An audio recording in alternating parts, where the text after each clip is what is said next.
eating or getting dressed up or eating your bat-shaped cupcakes, whatever you've been up to.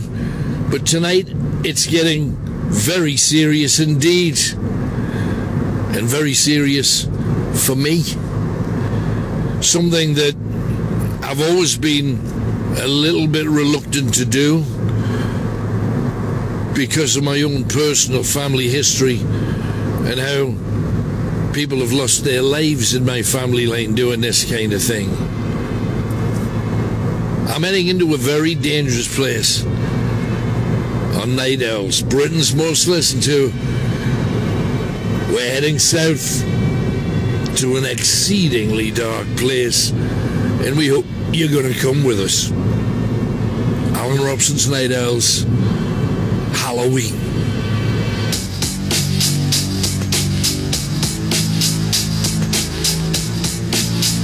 Views of the coal mine depict the scene of the terrible pit disaster involving such tragic loss of life. A big explosion in the early hours of the morning occurred when 400 men were working below. Of these, 200 men were able to make their escape to the surface at once, but the remainder were trapped, and it is from these victims that the ghastly death roll is composed. The exact figures cannot yet be accurately computed, but the scene at the pit head, as news is anxiously awaited, tells its own story. The deepest sympathy is extended to the bereaved from the whole country.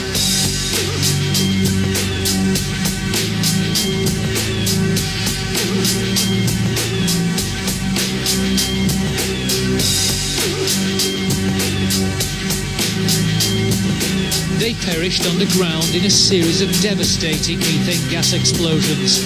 The day after the first blast, 27 rescuers were also killed when they ventured underground. Some were entombed more than 40 hours, threatened by mud and poison gas. It's not easy to imagine what they endured.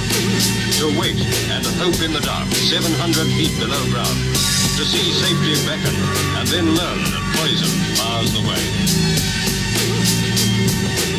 Can it be that their sacrifice, their suffering had to be, to claim the attention of the whole country to the plight of miners and the mining industry?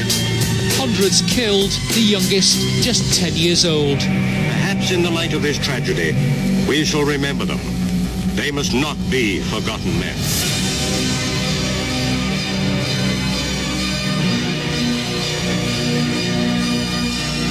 A Halloween ghost hunt with Alan Robson.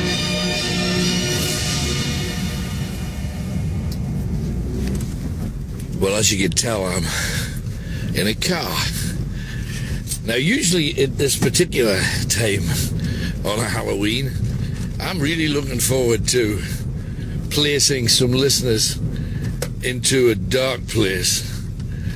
Tonight, well, we had planned to do precisely that. And then our contact said, because of how much activity there'd been over the last couple of weeks, that he was only going to allow one person in there. So I said, well, let's let it be a listener.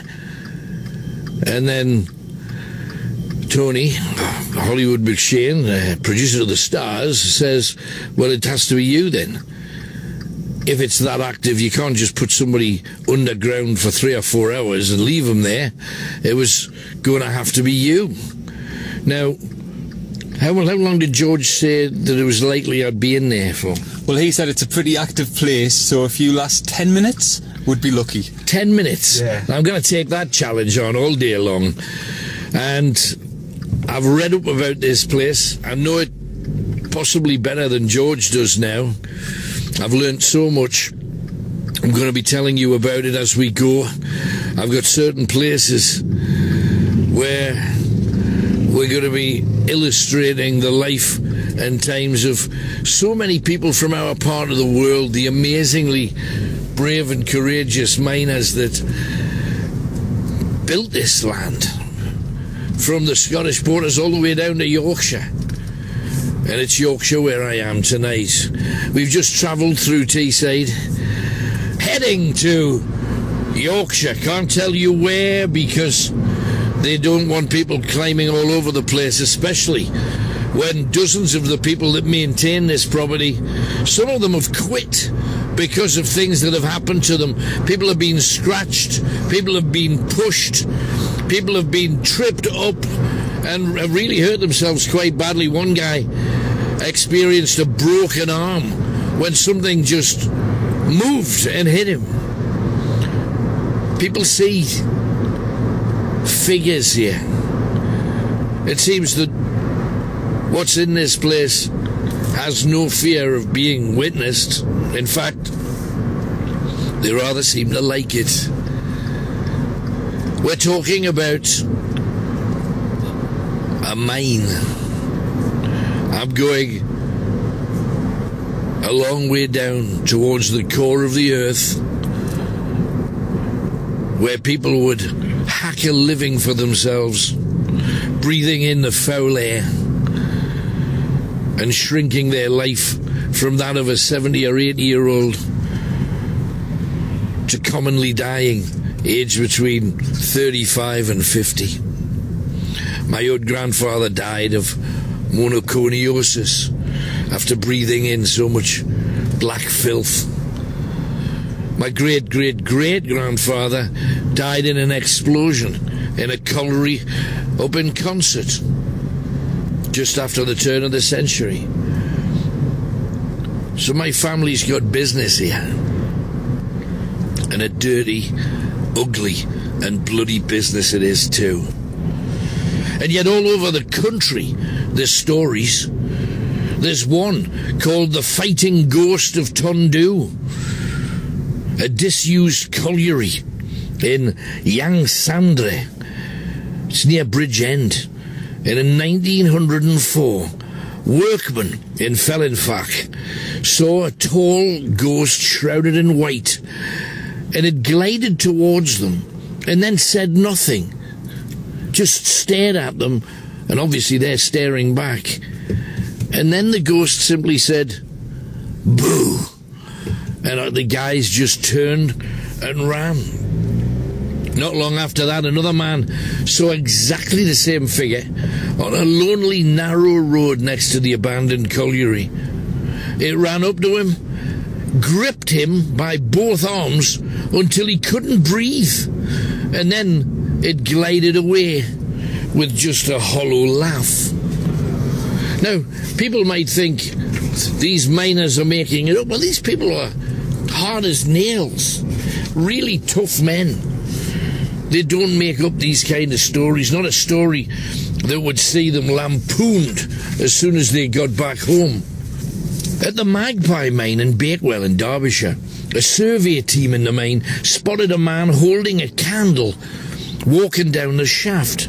They took a photograph of him, and just as they took the photograph, the man disappeared. Yet they can see on the photograph half of him.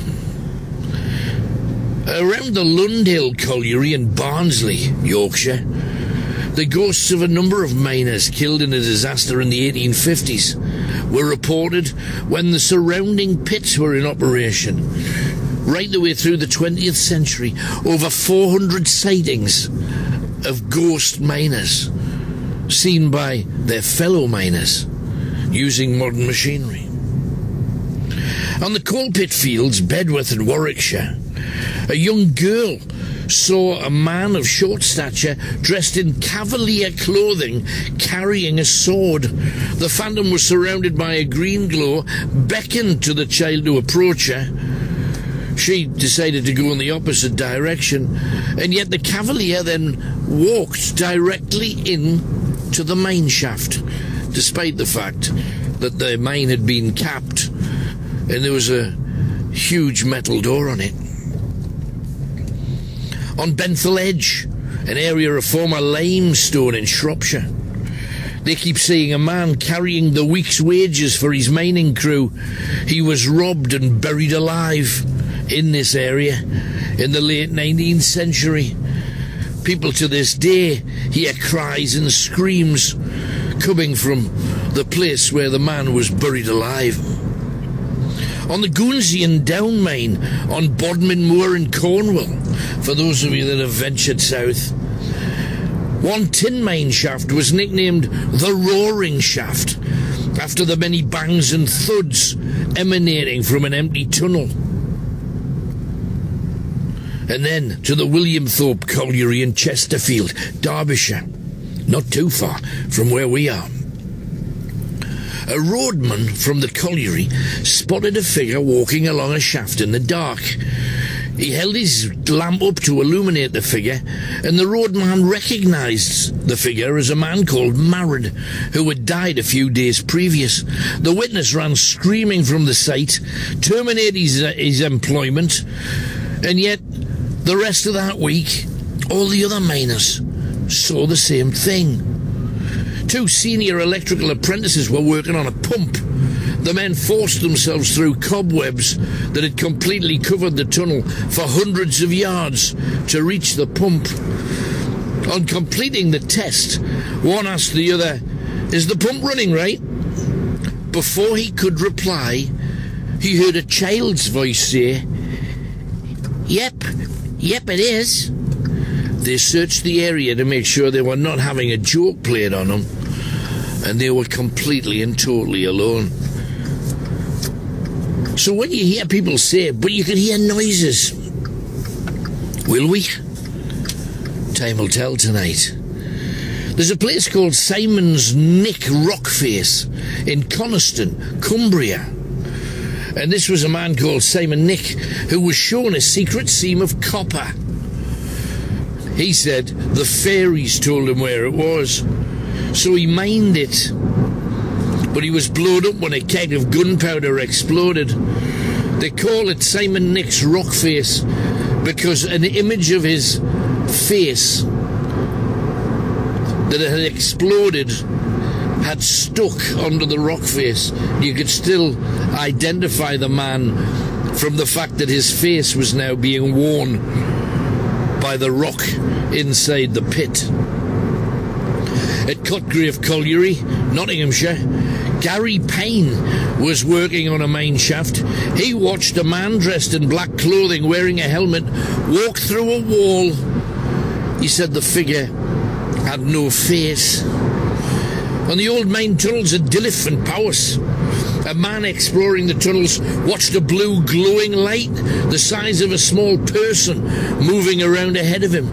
Old miners told stories of balls of light, lit orbs that moved around the tunnels until they reached the surface, when they floated off into the sky. Then there's Hanging Flat Mine in Ireham in Derbyshire. Overground or underground, an elderly phantom carries a spade slung over his shoulder. He's said to mumble to himself, and then he hears picks hacking away in the darkness, even though the pit's been closed for 25 years. At the colliery at Goldthorpe in Yorkshire, our part of the world, a worker fled the coalfield after he watched a pair of disembodied boots, just 2 boots on their own, walking towards him underground. He could hear them, he couldn't see a figure, and then out of the darkness, just a pair of boots walking in his direction. In the Poldark Mine at Helston in Cornwall, a team of paranormal investigators recorded a phantom voice that curses any people that walk down the mine. And at Platt Lane, the Pretoria Pit Colliery area of Lee in Lancashire, it was reported that dozens of pairs of eyes would look out of bushes along this lane, and they belonged to the 368 people who died in an accident at Pretoria Pit. Prior to this disaster, miners en route would sometimes encounter the sound of an invisible pit pony that would just canter past them. As we're heading there, how close are we? We're about 10 minutes, I think. Satnav says that. Satnav says 10 minutes. We'll believe it. We're going to take a quick break now.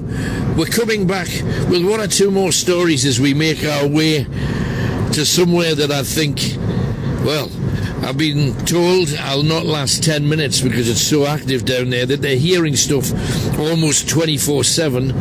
Hard to believe. I haven't been in a place that busy, I think, ever. Let's see what it's like. See if it is as oppressive as they say.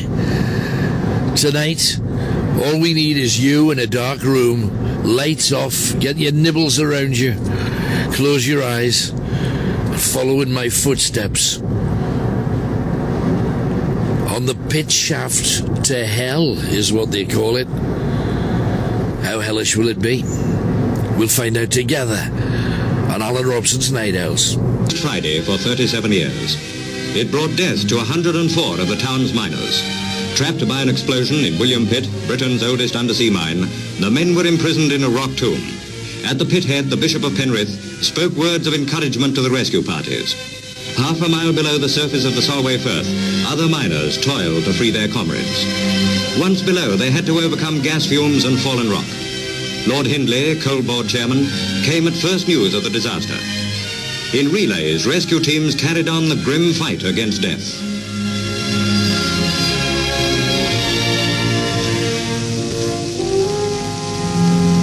After 30 hours, all hope was abandoned.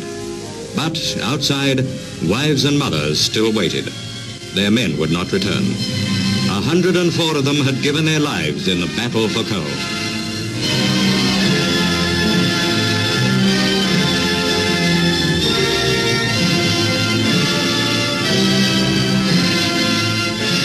The whole of Britain mourns the loss of the men of Whitehaven. But with the vital part the mines must play in the survival of Britain, new men of courage will come forward to take the place of those who died at Whitehaven.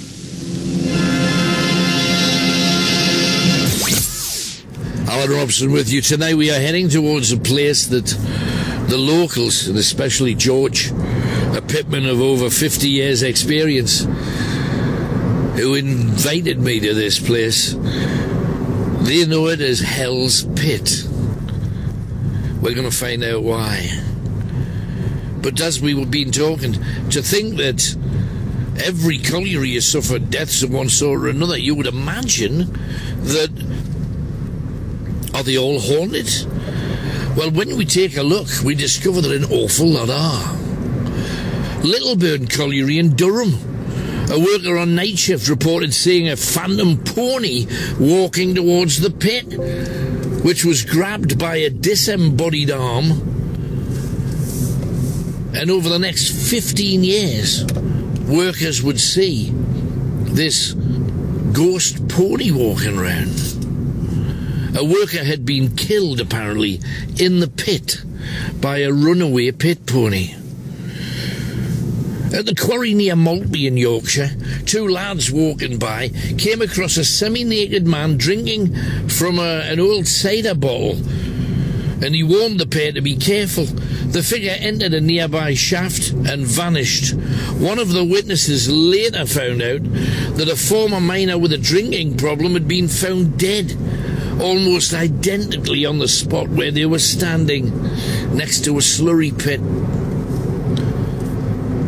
At Carla Pit, Moulton St Mary in Norfolk, a phantom highwayman used to drive a carriage around the pit, heading towards Callaspong, where he would vanish.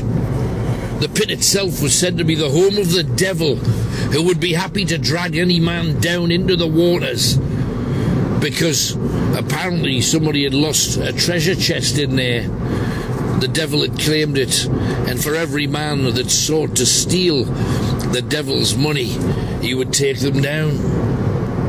At Risker in Gwent, miners' graves near a campsite in the forest have a phantom woman in white that patrols the area, the wife of a former miner who refused to go home after her husband was blown to pieces in one of the pits.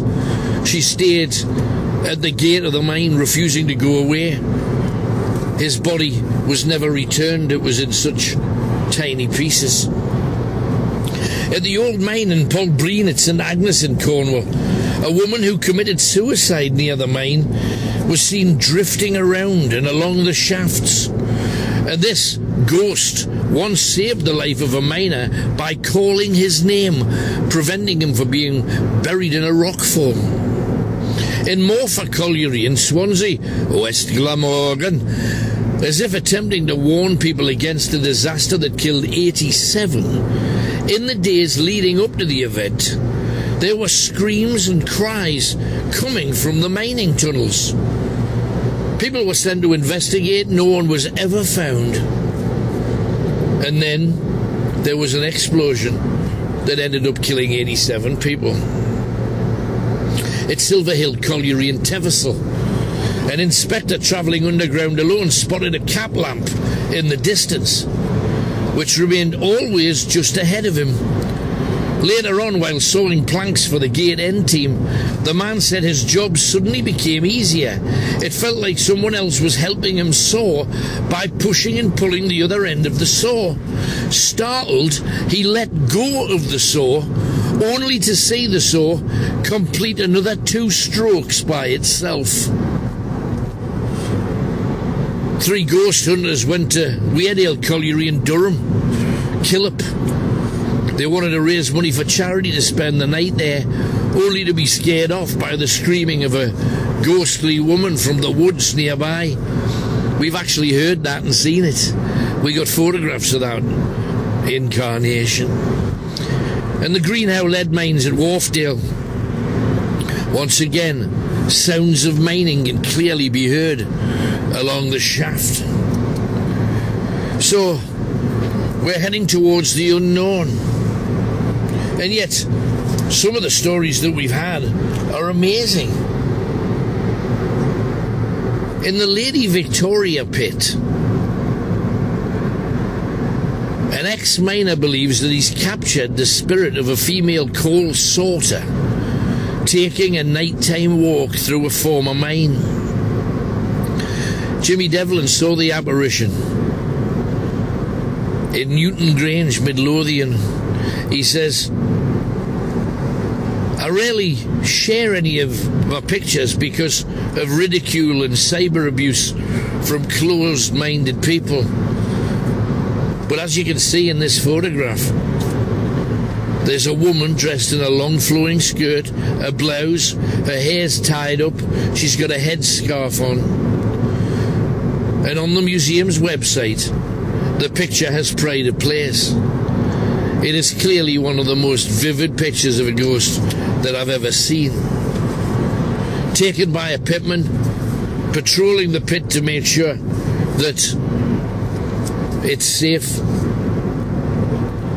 And he sees the women, because everybody pictures a mine of a place where there weren't any women, yet sorting the coal, particularly at times when there'd been an explosion and hundreds of people had died, they would hire women to come and pick the best coal out for the houses of the rich and the well-to-do, while your ordinary Joe Public would get the scraps and the dust. And in Washington, County Durham, Usworth Pit, 40 miners died in an explosion there, but the son of one of them became a respected trade union leader. His brother, who was on a day off when the Usworth Pit blew up, finished up as a Labour MP. The story of the tragedy that took place 130 odd years ago is being rediscovered through family photographs, really. A retired school teacher, Bill Richardson, grew up in the north, knowing all about the Usworth Colliery disaster, because it took the life of his great-grandfather, along with 41 other men and boys. It was March 1885. But when his second cousin, Ken Richardson, descendant of Robert Richardson, who died in the blast, showed him some photographs, Bill decided he was going to try and find out a bit more. Records show that shortly before 9 p.m. of a night time on the 2nd of March in 1885, a build-up of gas ignited inside the pit, killing everyone inside, including Bill's own great-grandfather. And 2 rescuers died of gas too.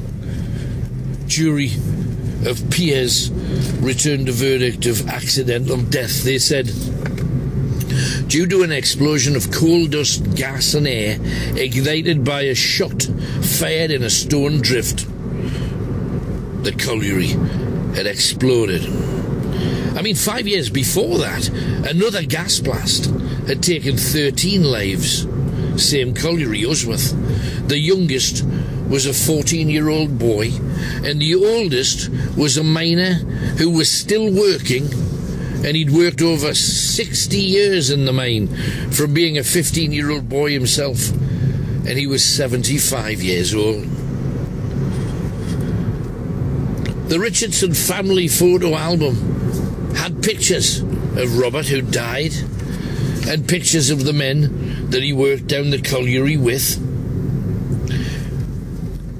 Ken's great-great-granddad had a brother, William, who'd kept all of these photographs. And after the disaster, 2 memorials were installed in the village, one in the parish churchyard where many were buried, including their great-grandfather. The memorial, with all of its shields, seems incredible. Each shield has the name of one person who died.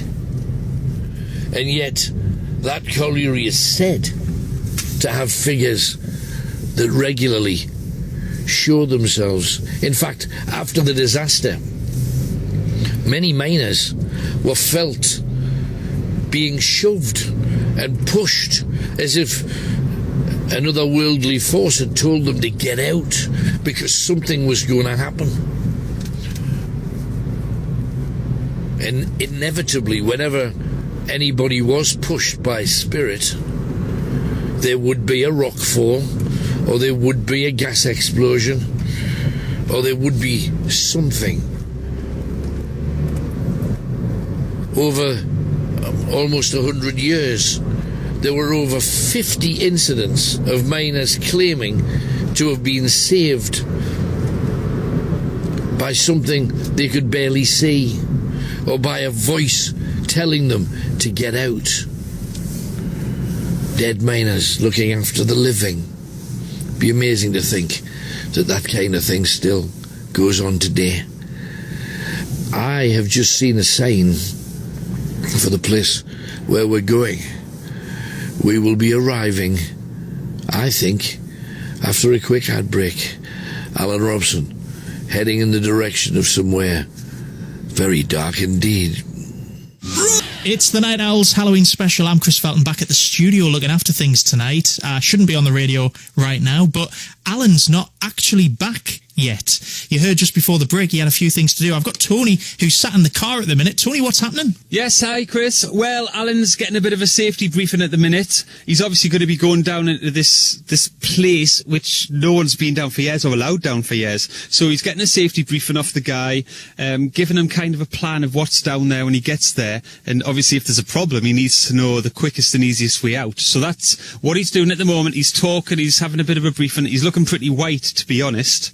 Yeah, I've been noticing, and a lot of people are sort of saying as well on social media and stuff, that they can tell Alan's nervous about tonight. What is it? Because Alan's visited some of the scariest places in the world. What is it about this place in particular that's got him so nerved? Well, a lot of people have died down in this mine, so it's a lot of fear, but it's a quite dangerous place to go down. So, you know, it's showing in his face. Let's put it this way. He might even bottle it yet. So anyway, I do have a backup. You know when he was down Killet Mine a few years back? I think it was 7 or 8 years ago. Yeah. Well, I've got a few clips of when he took listeners down there. Susie and Elizabeth, they were called. So I've got a couple of clips for us to listen to while he's getting his safety briefing. You can't tell where the trees and the mountains merge with the sky. It is that black. In the distance, there is a road, a couple of headlights just moving by on the opposite hill to where we are. I'm surrounded with some people. Give me your name and tell me where you're from. I'm Elizabeth and I'm from Stanley. What are you doing here? I don't know now. Seemed like a good idea at the time until you get in the dark. What's your name? I'm Lisa and I'm from Heaton. From Heaton in Newcastle. And is it the first time you've done anything remotely like this? Yes, and I think it'll probably be the last. Susie, the first thing she said when she got out of the car to me was, I don't think I can do this. I don't think I can, Alan. I got told I had to be here, so I am, but I'm not happy about it. Well, you mean you're told? You told me I had to. Well, yeah, that's true. So she's in big trouble. Let's just say that. Tonight, We are at Killip. And we are going to experience not just a place, and I think a great many people may well have visited here during the day, to the amazing lead mine that is here, that spreads underground. It's not just that, though. Why is this place called Killip? Kill Hope. What else has happened on this ground? Well, that's what we're going to be doing. Now, this is ugly. Can you see the door open? Yeah, I can see the door open. Well, I'm just turning left into the tunnel. Now, I think you probably... We don't need the lamp, it's fine. Susie, right, come with me. Right. It's okay. Just let me find the wall. We're there. Right. Okay, we're walking down and down and down and down. Watch your edge. Stay in the centre. Stay in the centre. Well, I can't see anything. I don't know what the centre is. Behind our shoulders. Okay. Right. Okay. Yeah. Okay. We keep walks as we're escaping. Miners used to try and get out of the seam. Right. Okay. You stay there. I'm staying here. You're staying right there, and hopefully, I'm going to try and find my way back. Oh my god. Yeah. But will you be at the door? Might be. And can you hear me Alan, can you hear me from the door? Pardon? Can you hear me from up there? Sorry? Oh my god, this is so scary. I'm in an absolute black hole. I can't even see my hand is about half a foot in front of my face. And I can't see it.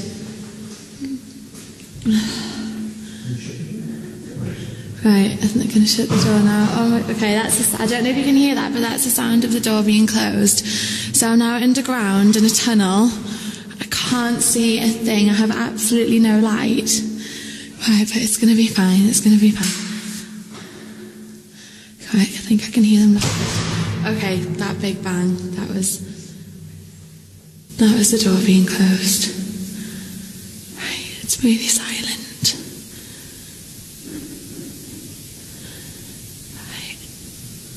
Just going to be still for a second.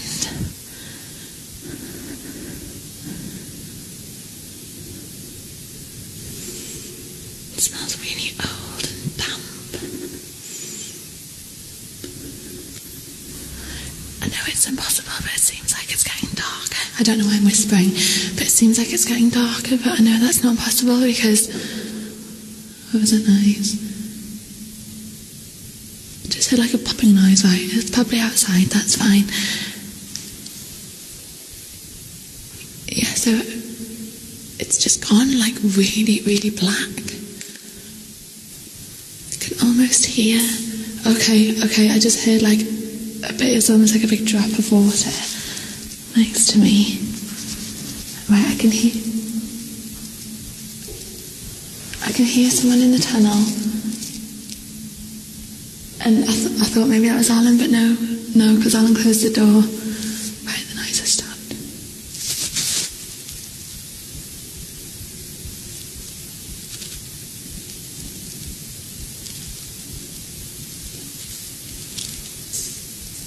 Right, I've just heard another noise. There's like a big splash of water dropping onto the ground.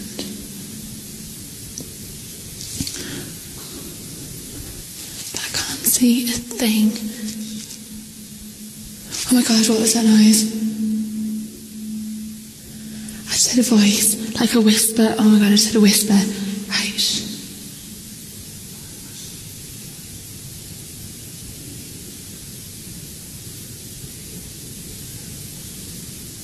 I can hear whispering, I don't understand. Alan, is that you talking? I really don't understand now. Alan, are you speaking? Are you there?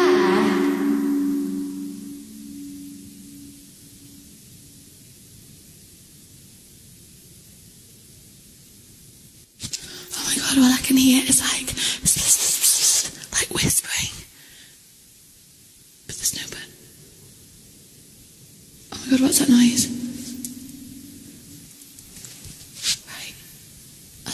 footstep, but no, I can't have done because there's nobody here. Right, I'm just going to stand for a minute.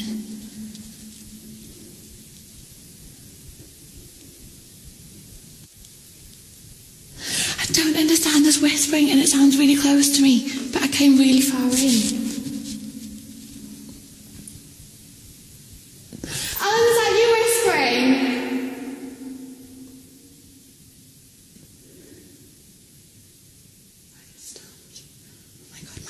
Is going mental.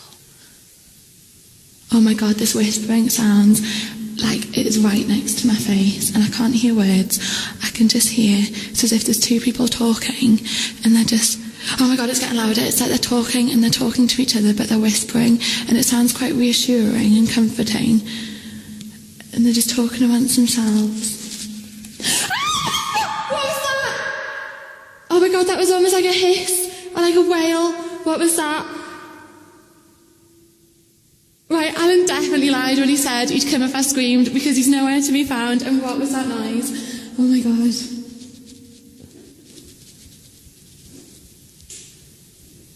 Just another creak. Don't like it, I'm underground. It just creaks. What was that? It's like something's falling. Oh my god, right, something's falling, but it's fine.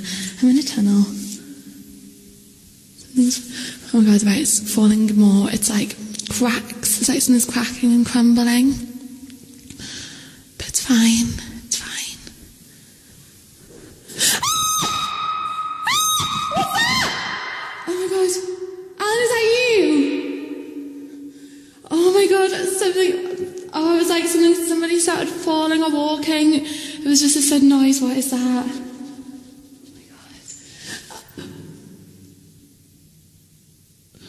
It's fine, it's fine, it's fine. I'm going to be having words with Alan about putting me in here and then not coming to my rescue. Oh my god, Alan, where have you been? You're on my list. Right, oh my god, so open the door.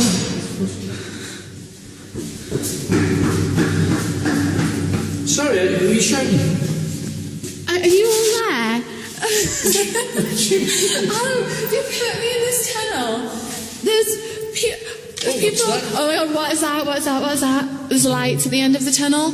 What's down there? Is it just reflections? Right, is there anything that can be in here? Let me have a look. You are about 20 feet under the soil above us. I don't understand. Why? What's the matter? Were you in here? You weren't in here because I saw you close just the door. open the door. I could hear two people were here and they were whispering to each other. In here? In here.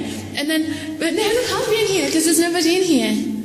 Impossible. The whole point of us is to we walk away miles down the road so that we can't hear you, you can't hear us. That's the point. I'm very confused because I'm looking around the tunnel and there's literally nothing that could have crumbled or fallen. It's a very good. There's nothing on the floor. Sturdy tunnel. Nothing on the floor.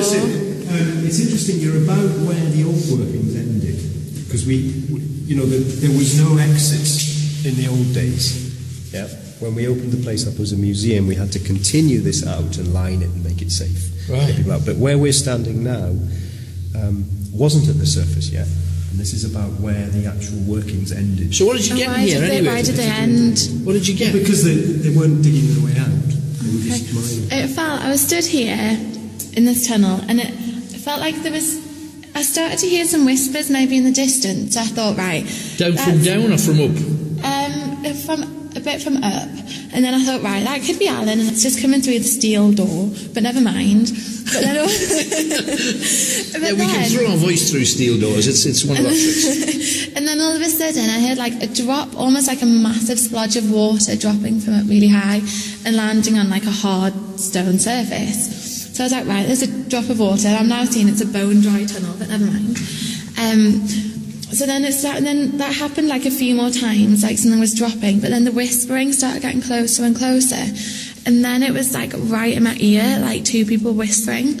What were they saying? Could you make out? I couldn't make out words. It was just like, but obviously not like that. But and then the worst bit, And then there was a couple of times, and I was like, right, I can hear whispering, but then I can cope with that. But then it would come really close and be in my ear, and it was just right next to my ear, and then I screamed, and he didn't come to me. I could feel changing in my left ear, like it just sort of changing in atmosphere or pressure or something. Just like there was something there, but it's black in here, you know, isn't it? But then, and as well, it got darker. I know it can't possibly get darker, but it seemed to get even darker than what it is now, and you can't see anything now. And then at the very end, I'd screamed a few times. You hadn't came to my rescue, so I had to go back and deal with the whisperers. And then at the very end, it just turned into like a wail. I thought it was like a hiss, then like a wail, like right in my ear. It was horrible. It was really traumatizing. Well, let's get you back. Yeah. Good job, you did well, because this, you can tell it's oppressive just from dark. I wouldn't know where to walk to. So what we did was, because this door locked when you close it is the thing, and he stuck the key in it and we were away. I know, I heard you lock it, and then I kept thinking maybe you'd come back in, but then no, because I hadn't heard it open. Well, that's the whole point, you're not, you know. Very confused. There you go. It's done. There's no way in, look. So once, you know. So you'd have heard the keys and stuff. You don't understand. Alan, I don't understand. But you had some dead people talking in your ear. How did that feel? That's a result. Felt brilliant, but no, because at the time, did you say, thank you very much for that? That sounds brilliant. Is that what you said? I'm enjoying being part of your conversation.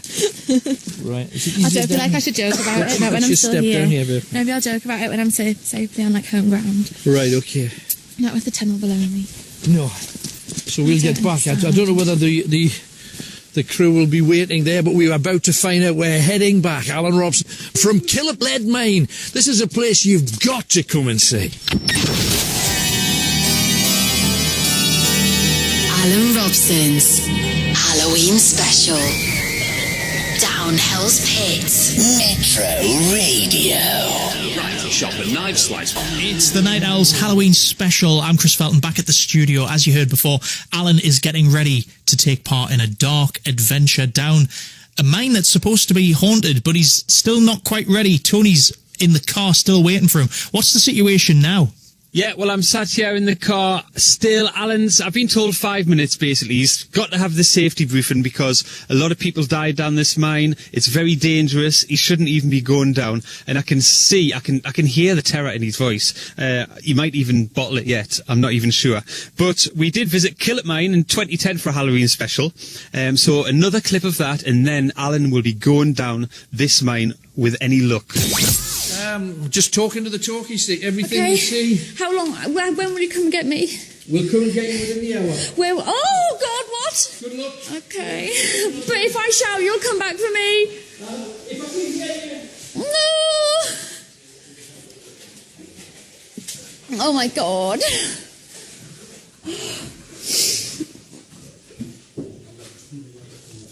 Oh, Alan. Oh God! Oh, again, it's bloody hell. Oh, sorry for swearing. Sorry for swearing. God. It's so dark. So dark again. It's freezing. Oh, I'm in where the big wheel is. The bloody, I don't know, moves the water and, oh, God.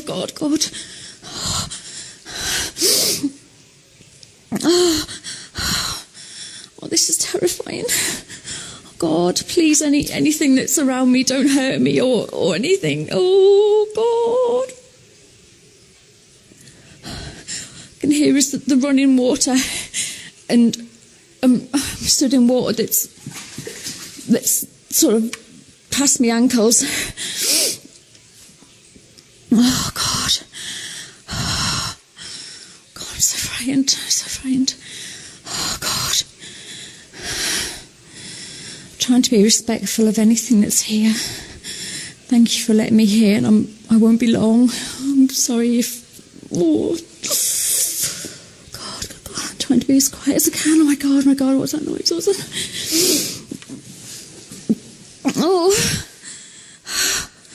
Oh. I don't want to be here.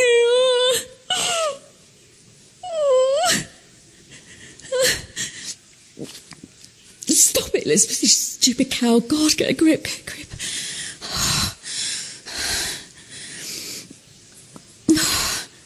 All I can hear is the running water. And it's just so cold, and really, really cold. It feels like the temperature's dropped.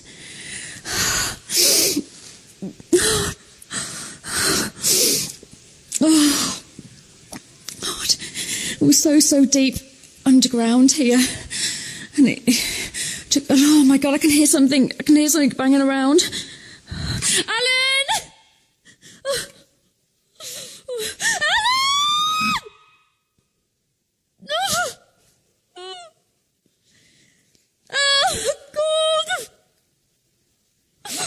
God, I'm s***ing myself.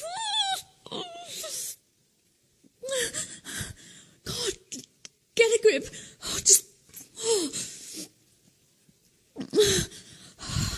Trying to be brave. Oh my God, I can hear banging. I can hear, like, knocking on... Because there's a wooden... Oh, Alan!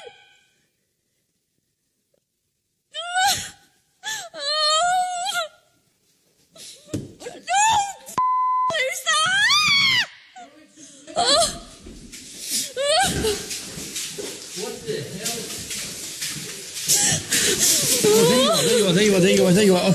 What's happened? What's happened? It's like this. Hang on. What's happened? It's almost like that on the wall. What? It's in the. Oh, Tell me. It's in the corner. It's behind me because I was just stood there, and it's like that on the wall and behind us. Was it in here? Happening in here? Oh, there's ladders there. It was. What happened? Tell me. I was stood. That's about as far as I got in. Right. There was something in this side. It was like behind me. Right. And it was like that. Are you all right? No, not really. Hey. Oh. It's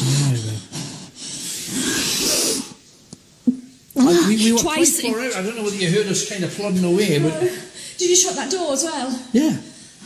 That's why we couldn't hear you. Come. It was like that. Enough. Come on. No, I think we've got to get you out. Let's get you out. Watch your head. Now, don't forget, we've got to go down that dookie bit. You know the bit with the... Just let's get you out as quick as we can.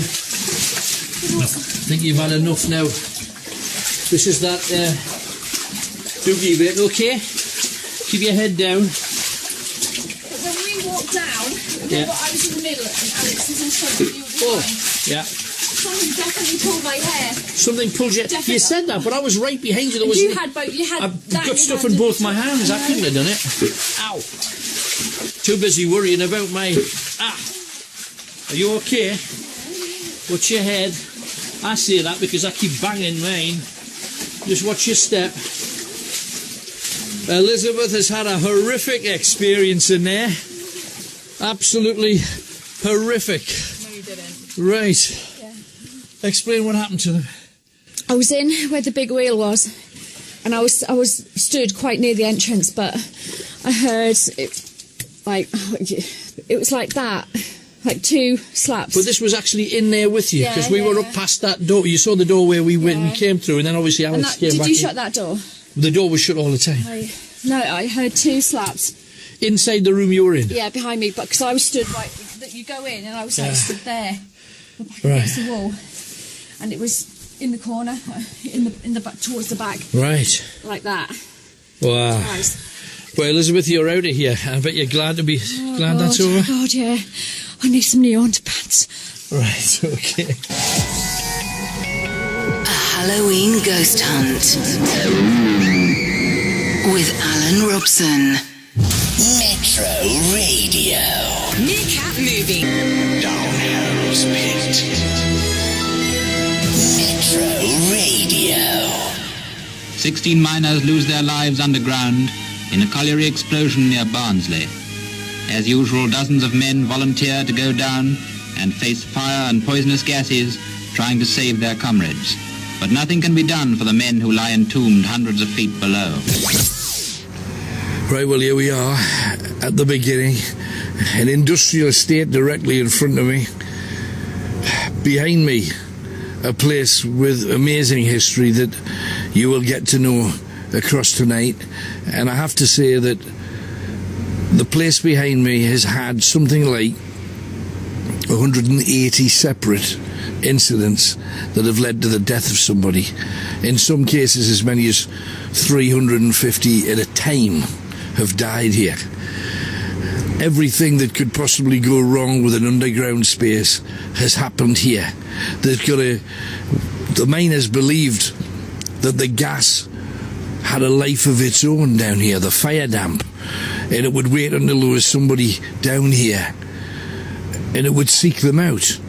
Individual miners on their own carrying a Davy lamp, a Geordie lamp, that was invented in our part of the world, would walk down here and the gas would get hold of the lamp, extinguish it, choke the person carrying it to death because it was pitch black and he couldn't see where he was going. And sometimes they would just find the body lying on the floor as if they were asleep, but they weren't asleep, they were dead.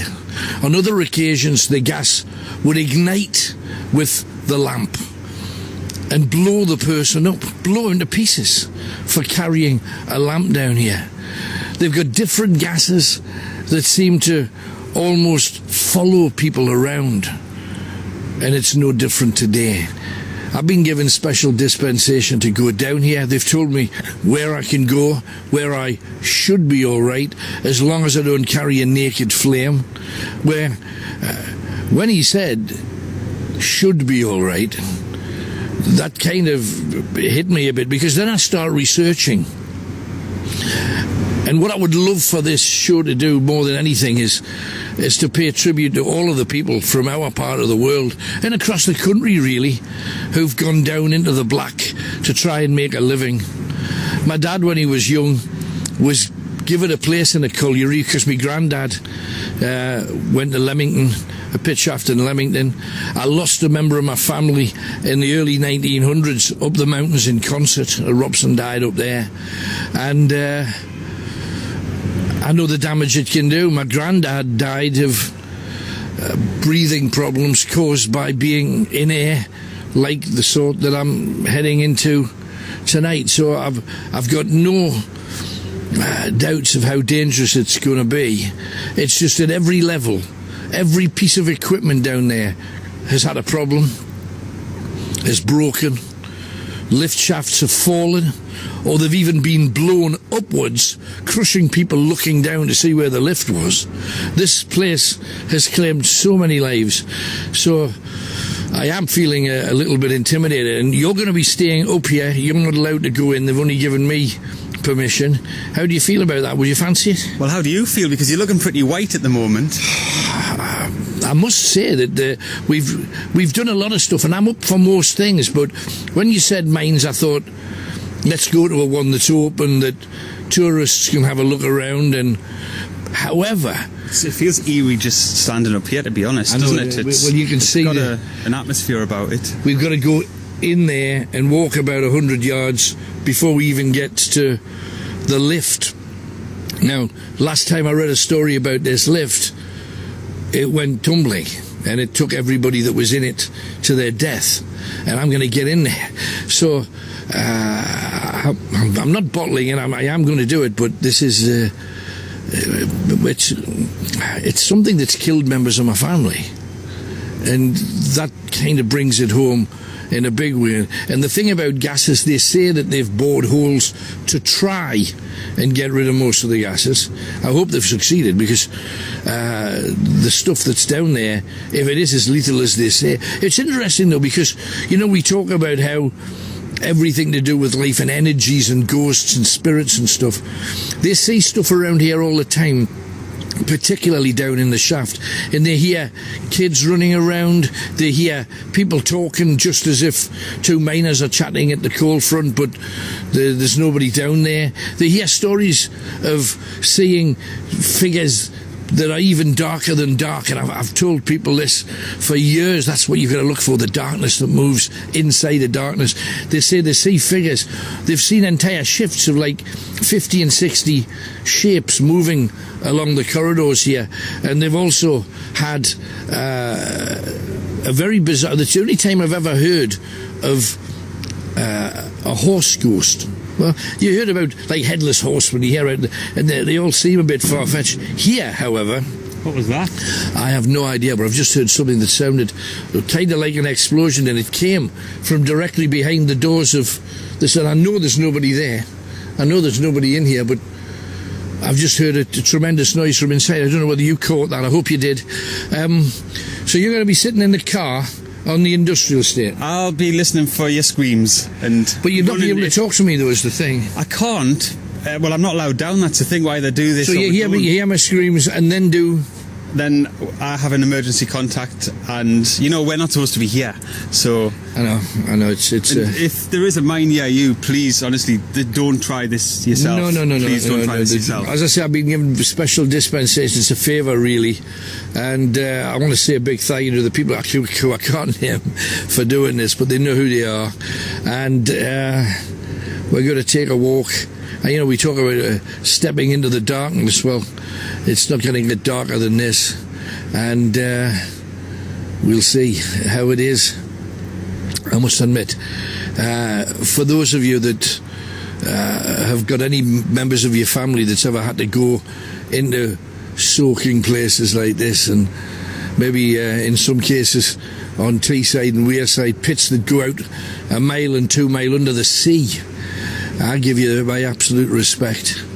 My dad was due, I mentioned earlier that my dad was due to start working on the pits.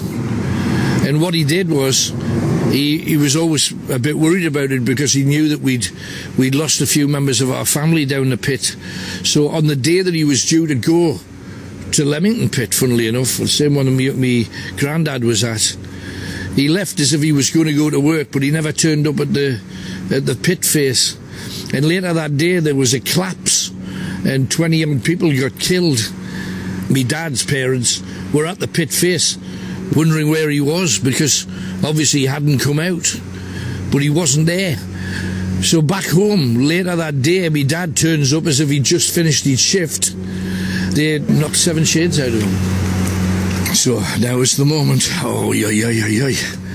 Right, let's pull this door open if we can. It's not seeming to open. Should be in here somewhere.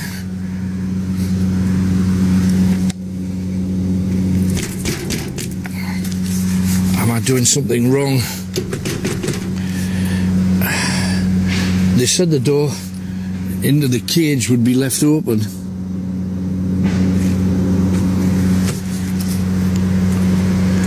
Oh, there you go. Open. And into the complete and utter blackness. This is where I say goodbye to Tony. Good luck. All you got to do is shut me in. I think I know everything else we've got to do. Oi. Walkie-talkies here.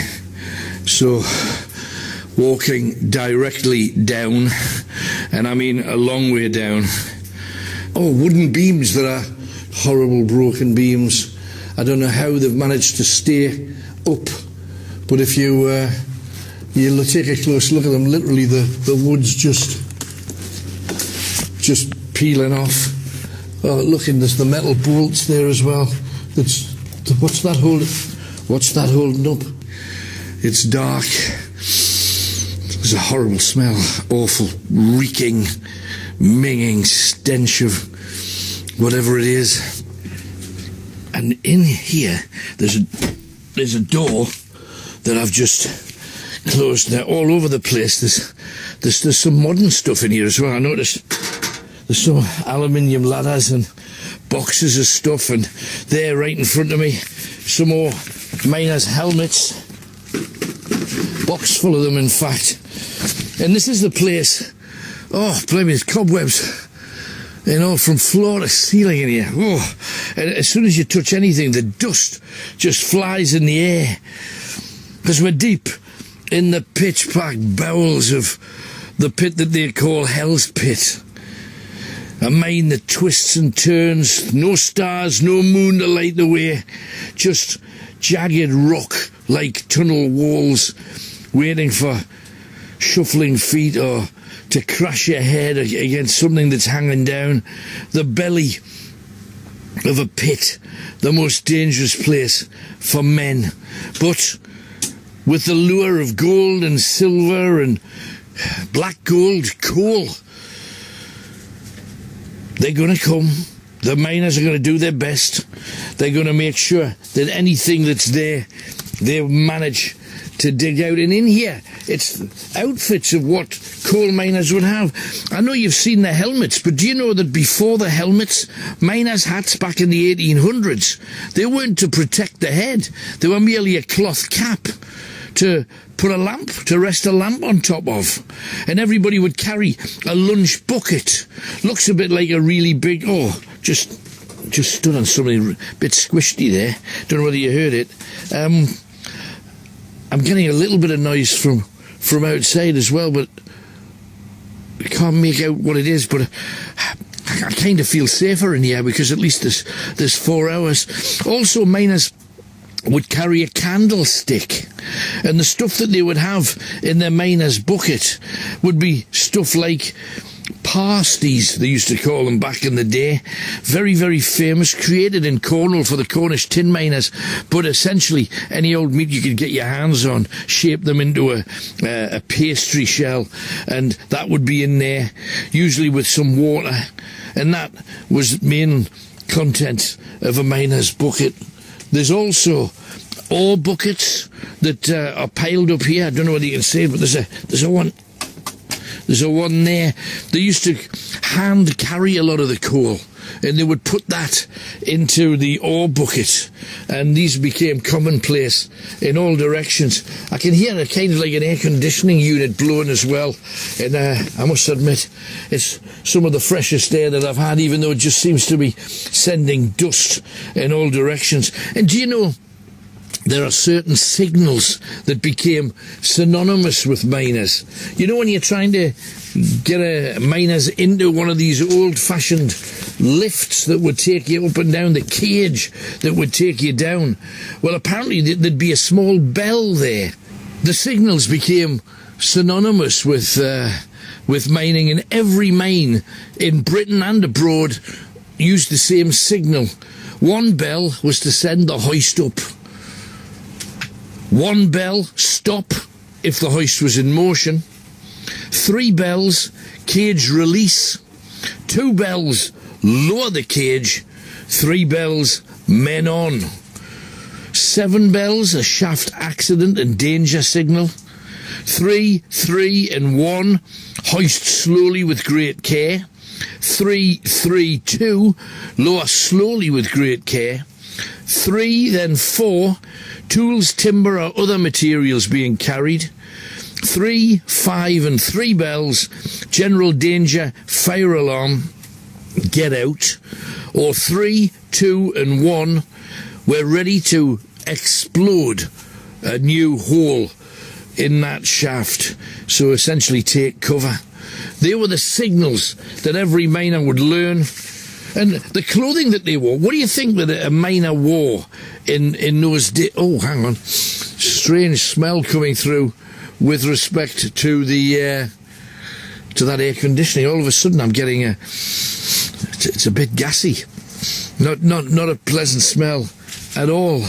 So just look at many other things that's worth looking at. Everywhere you look, there's boxes and different pieces of equipment and big satchels that modern miners would have used. But some of these things date way back to the 1830s. But back then, you know, sometimes the collieries, because they had furnaces in them, to try and clear the dead air away, they'd put a furnace at the bottom of a shaft so that the air would be driven up.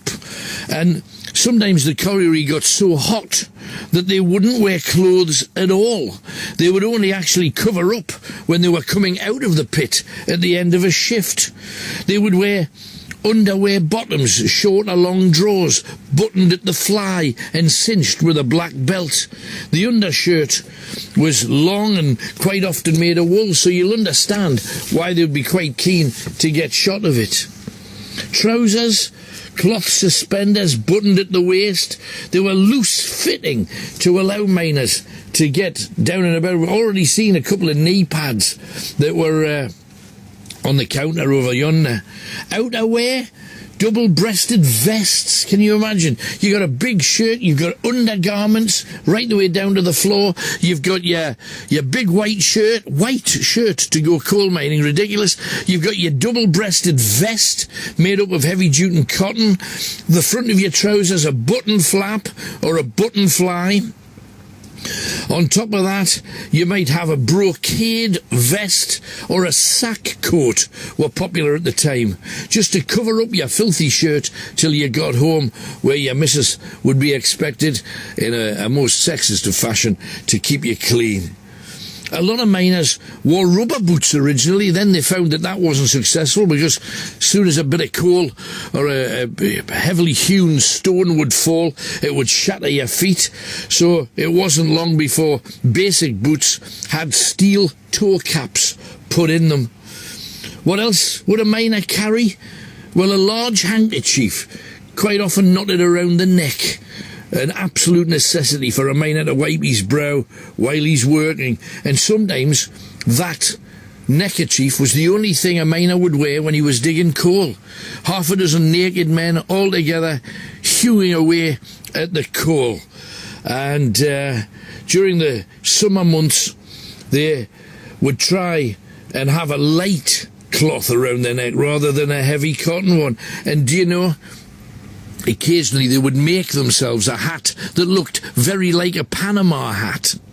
And rather than the small miner's cap, the cloth cap that became synonymous. And then, of course, I've got in front of me a whole range of their tools. They would use a pick, their lunch bucket. There's a lunch bucket here, just on the... don't know what... it's in amongst a whole load of things. I don't want to move it too much. A lunch bucket there.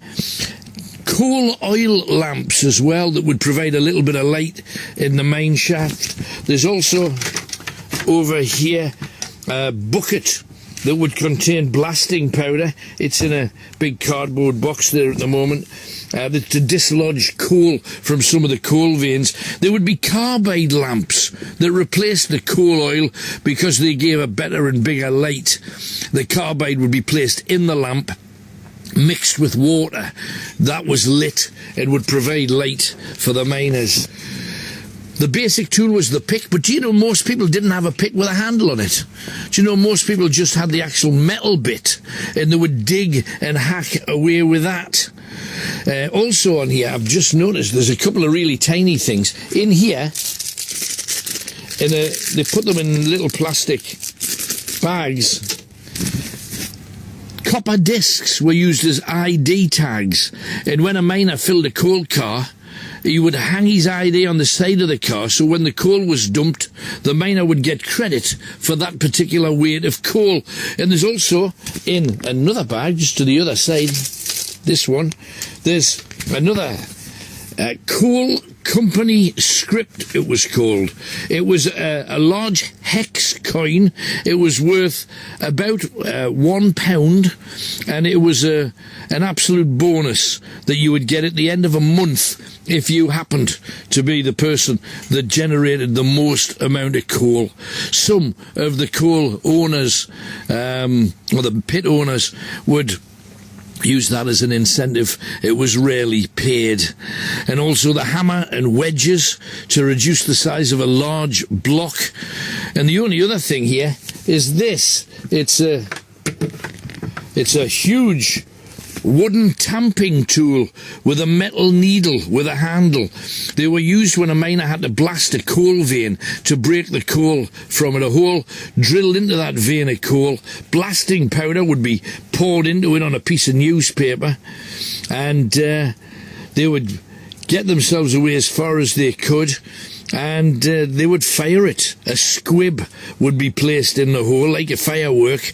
The miner then had 5 minutes to get to safety before the blast would occur, and an awful lot of miners didn't make it. It's said that 1 in 10 explosions would take a life or take a limb. And speaking of that, we're moving next door, because through this cage there's the surgeon's office, and I'm heading there next. And, you know, even though I'm saying that, from the actual pit shaft, which is behind me, the thing that I'm getting the occasional noise, I don't know whether you're hearing any, but I'm going to be going into that room with that air conditioning thing. If I can get this damn door open. Join me after the break. Alan Robson, Nightowls, Halloween from Hell's Pit. Down Hell's Pit. Metro Radio.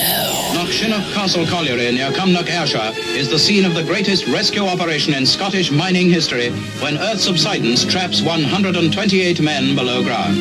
A long vigil faces those who wait. A vigil all too familiar to those whose menfolk win their livelihood in the bowels of the earth. The men went down to work here. Behind them, this land, undermined by flood, subsided into the tunnel. From the old bank colliery working, rescue crews plan to cut through 30 feet of coal to reach the men. Above ground, others are throwing material into the huge crater to stop further falls of mud and slush which might fill the working and drown the trapped men. Nearby, fire pumps pump out the swollen stream which caused the trouble. Anxiety grows when gas is reported. A giant air pump is brought into action, but rescue cannot wait. It must be a respirator rescue. So teams go down to show them how to use them and bring up 3 at a time. Thanks to the rescue crews, many homes are happy again.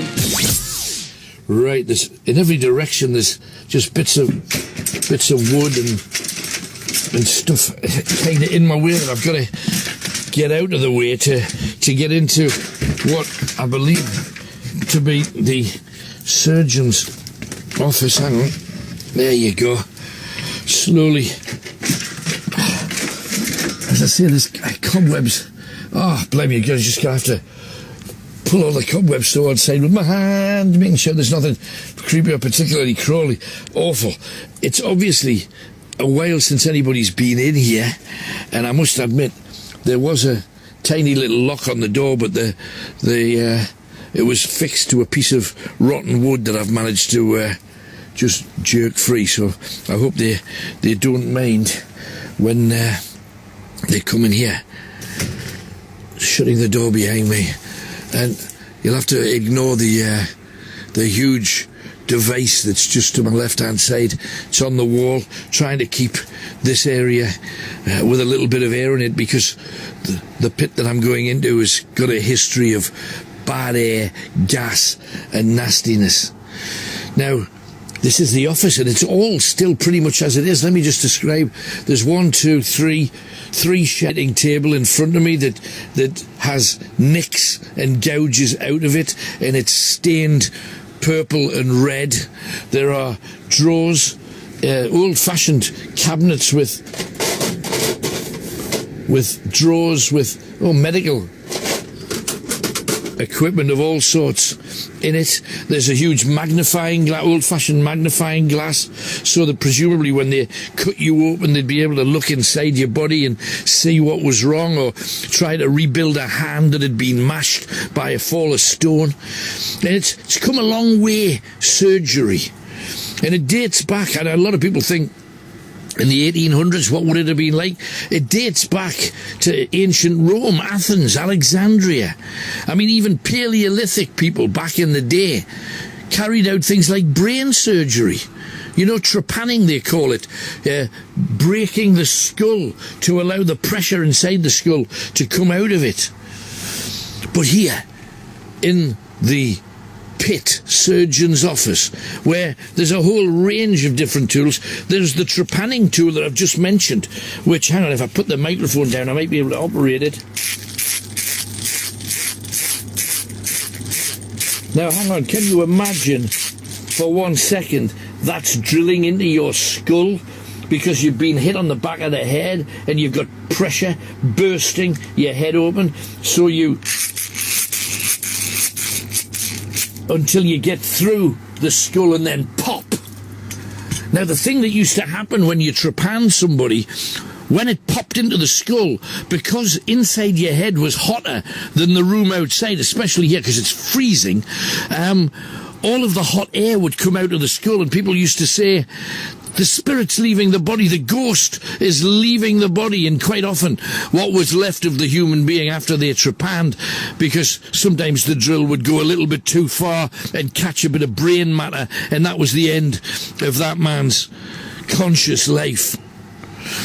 Amputations, though, here were by far the most frequent surgery. Surgeons would pride themselves as the fastest, the speediest procedure, and without the benefit of anaesthesia, they had to be held down by 3 or 4 strong blokes to complete the amputation. And here on the table, there's a whole pile of those tools. There's a saw here. I think the original saw. Hang on, I'm going to put the microphone down again. And on here, this is just a piece of cardboard. But imagine, now, think about this. Your hand's mashed, or your leg has been crushed, and it's now got gangrene, and it's starting to stink and literally turn green. The great amputators would control bleeding and infection as best they could, and they developed a whole range of their own anaesthetics. But speed, that was the difference between life or death. Speed. If you had a good surgeon in your colliery, and most people didn't have a good surgeon, then your life would possibly be saved. But it was speed. A Scottish surgeon called Benjamin Bell could cut through a human bone in 6 seconds.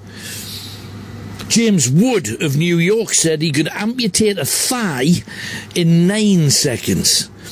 Other amputations, like shoulder joints, would take a lot longer. Now, you got to remember, there's no anaesthetic, not if you're down a pit, no anaesthetic. You're being held down by 3 or 4 of your mates who are sitting there watching while the surgeon sees your mashed and mangled hand. And then the surgeon starts.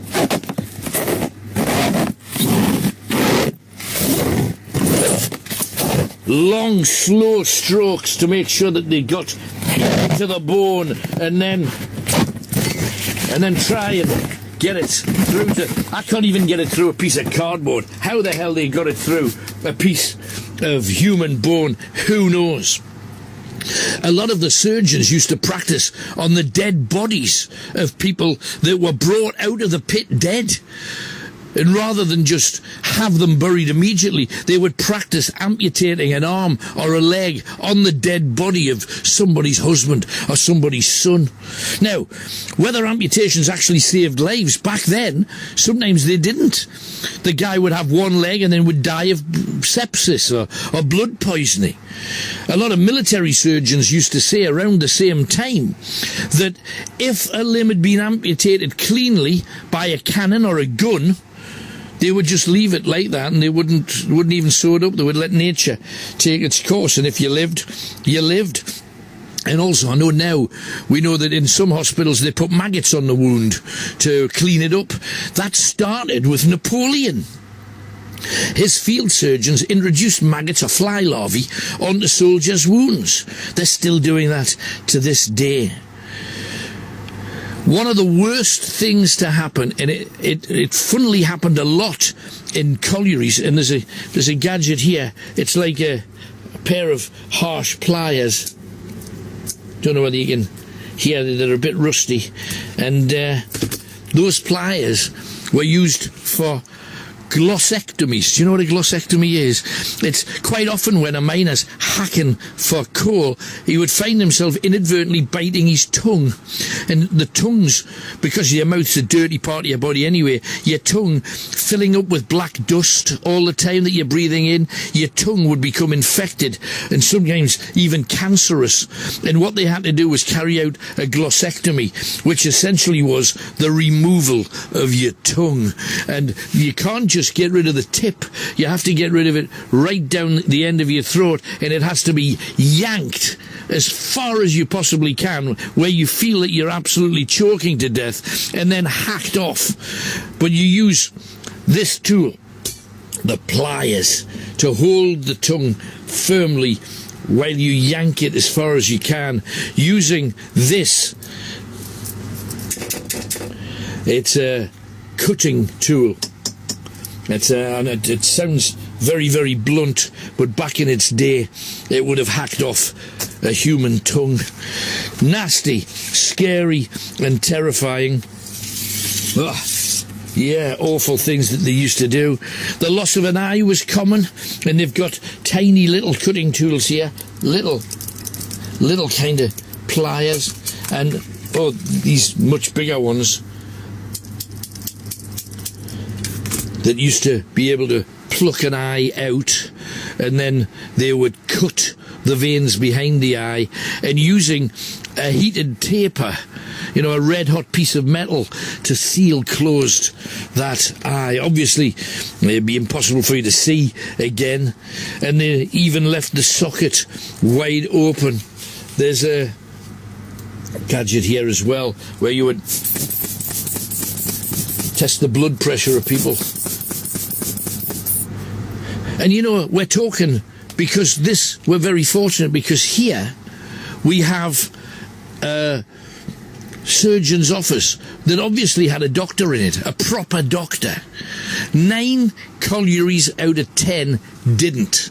They had a guy that had been on a course, he'd learned basic first aid, and yet a man who'd, imagine, because I've been on one of those first aid courses, you can give somebody the kiss of life, you can do a few chest compressions, you can position them in the right way into the recovery position. But imagine if somebody said, there's a guy whose arm's hanging off. You've got to sort out the wound. You've got to pull the skin from either side to try and cover it. And then you've got to sew it closed while the guy's still alive without any anaesthetic for him. His leg's off, but not completely. You're going to have to saw the top part away. And you've never done this kind of stuff before. Most mines didn't even have a doctor, barely a medic, yet they'd be expected to amputate, stitch you up, take your tongue out, take your eye out, pick up pieces and try and sew them back on.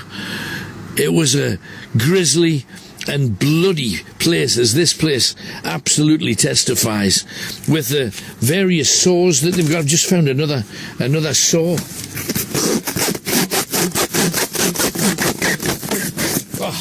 Imagine, just for 9 seconds is the fastest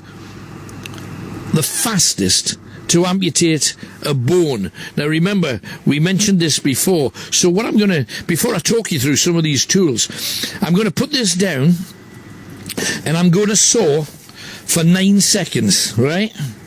9 seconds. Now, talk about the worst pain you've ever suffered in your life. 9 seconds to get that bone cut. We're talking about an arm here, not a leg, not any of the big bones, just your arm. 9 seconds. Sounds like it's no time at all. Get ready to count. 1, 2, 3, 4, 5, 6, 7, 8, 9. Could you stay conscious for that length of time? I'm not sure that I could. We also have pretty much all of the tools here. Amazing tools. In front of me now is this. It's a bullet extractor. Sometimes you think, well, there's no bullets flying around down here. No, there isn't. But there's little bits of rock flying in all directions. There's explosions, and little pieces of rock would get into your physically into your skin, and you'd have to go into it to try and dig it out. It's got almost an end like scissors. However, one long spike for any pieces of rock that were deeply embedded into a patient's body. This could be inserted into the wound, grab the piece of rock and pull it out. There's also this as well, which is next door to it. It's an amputation knife. It was curved because surgeons tended to make a circular cut. It looks almost like something that you would sheave corn with. It almost looks like a scythe. It's a horrible looking thing.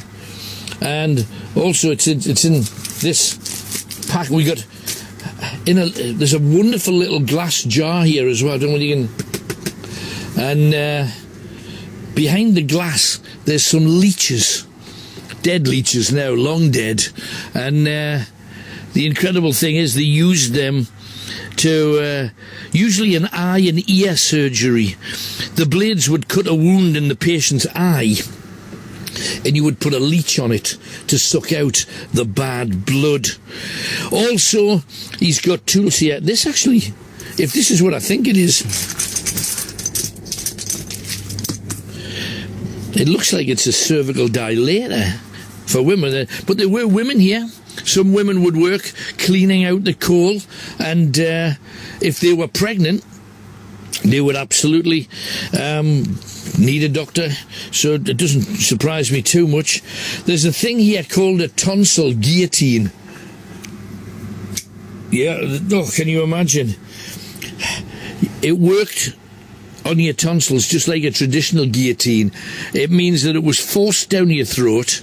It almost looks like a pair of sugar tongs, and yet as it gets deeper and deeper down, oh blimey, it's a nasty looking thing with spikes, and it's forced down your throat until you get to the back of it where there's a little mini guillotine that just shuts, bang, and your tonsils were gone. They've also got a thing here which is incredible. It is the longest V-shaped, it's actually a circumcision knife. And they've got one of them here too. Heaven knows why, but it's a really ancient, nasty. Yeah, can you imagine? Ooh, holding somebody with this damn thing. Also, there's a lithotome.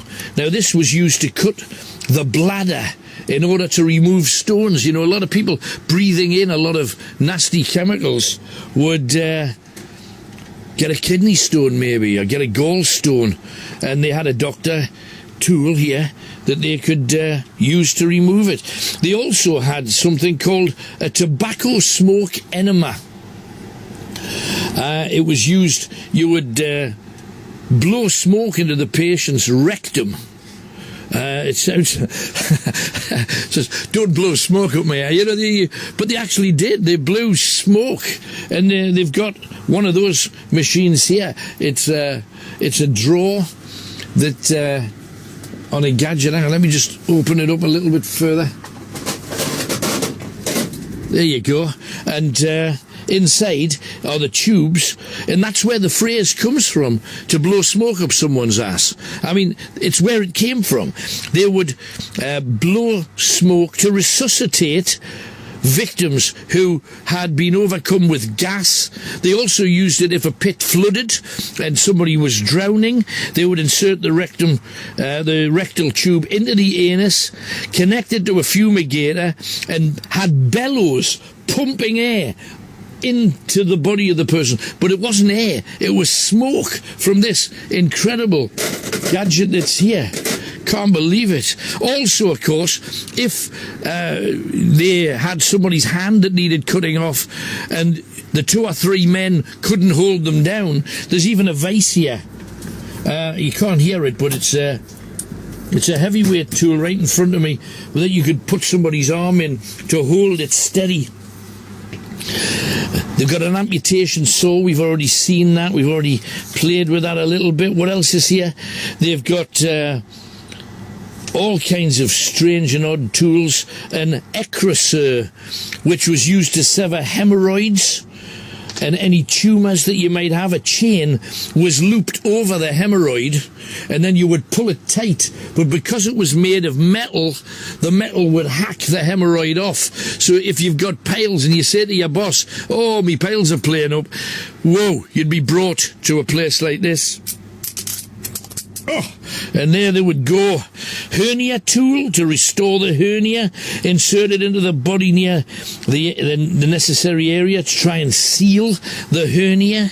They got so many gadgets. Another one, this here, is the Hertz compass to determine where bits of stone were located that had fired themselves into the body. There's also a mouth gag, which is a little bit like a wooden corkscrew. They got one here. It's a screw-shaped mouth gag. You'd put it into an anaesthetise, if somebody's had a couple of swigs of whiskey, they'd put it into somebody's mouth to keep the airway open. And then there was a scarifactor. Oh, blimey, I've just heard a very strange noise from in here, and that wasn't me. There's a noise behind me, a bit of a clump. Starting to freak a bit. I think it's all these tools. A scarifactor was used for bloodletting. The spring-loaded blades would cut into the skin. Oh, there you go. It didn't sound much, but it would cut into the skin up to about an inch, and a rounded glass cup would be placed over the wound, and when it warmed up, it would help the blood pour out of the body at a faster rate if they thought that the wound had been poisoned. There's a Trafini. Oh, I haven't seen one of these. This is another one of those hand-powered drills. And what this was to bore into the skull. Or, alternatively, if there was some rock that had fired itself in an explosion, but it was stuck into the human bone, into a shoulder blade, into a leg, they would use this to get it out. It's bigger and slightly more sophisticated than the other one that we had before. We've got a whole range of odd and amazing tools here. The amputation saw is an ugly looking thing. And, right in front of me, we've got a skull saw. Oi, oi, oi, oi, oi. A hand-cranked saw blade that was used to cut through sections of the skull, allowing for access with other instruments.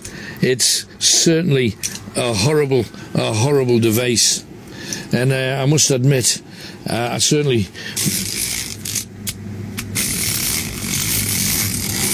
Can you imagine that into your head, just so they could get in there? So a guy with limited medical training could poke away and see if he could put you right. I've spent a fair bit of time in here amongst all of these amazing tools, and it's hard to believe that a surgeon would have literally there's one drawer full, and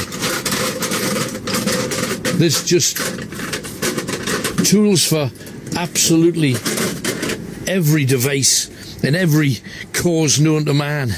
Oh, there's another one that's just fired something into the air, but I think I've put this off long enough. I'm going to have to go and face the darkness of what they call Hell's Pit and find out what lies beneath.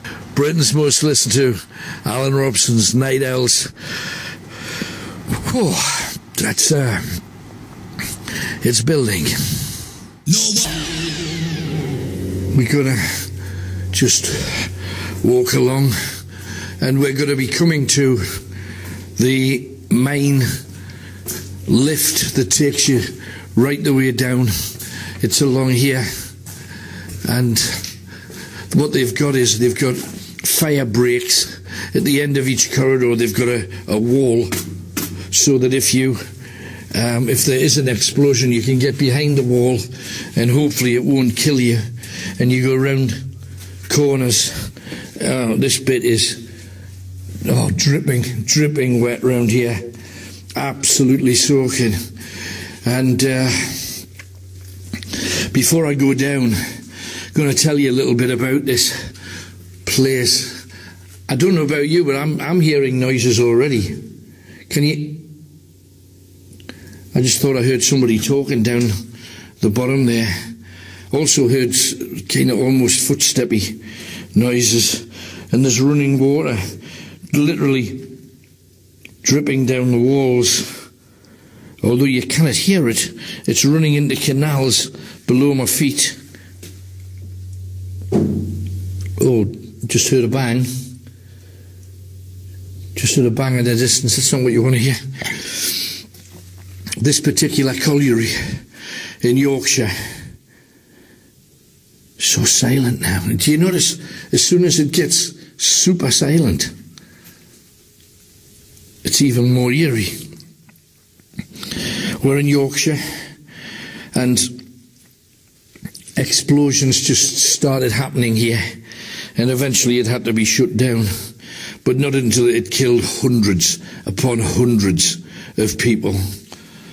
It was sunk in the 1800s, 1830s, and there were a few small explosions, and the mine owners thought they were really lucky because, in their words, only 3 or 4 lives were sacrificed. 2 years later, there were more serious accidents. And they say, well, fire damp accumulates in old workings and was somehow, some miraculous way, led to an explosion. And of the men underground, anybody that was close to that explosion would die.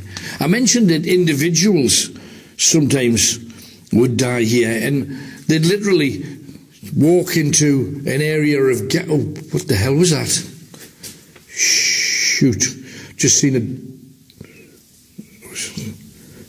Could be imagination, but I've got a head torch on. It's not very bright, but at the end of this corridor, I'm sure I saw something move. It's this time of year as well. You can see your breath in front of you evaporating. Blimey, it's cold down here. And I'm not underground properly yet. I'm only probably 50, 60 feet below ground. So what would occasionally happen is a man would walk down, just hit a patch of gas, and the gas would just blow him up.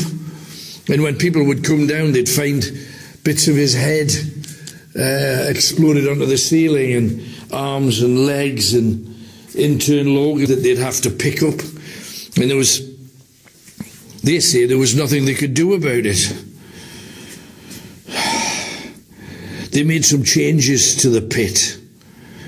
The down shaft was changed to an up shaft, with a furnace burning continually at its foot, believing that the fire would burn off the gas.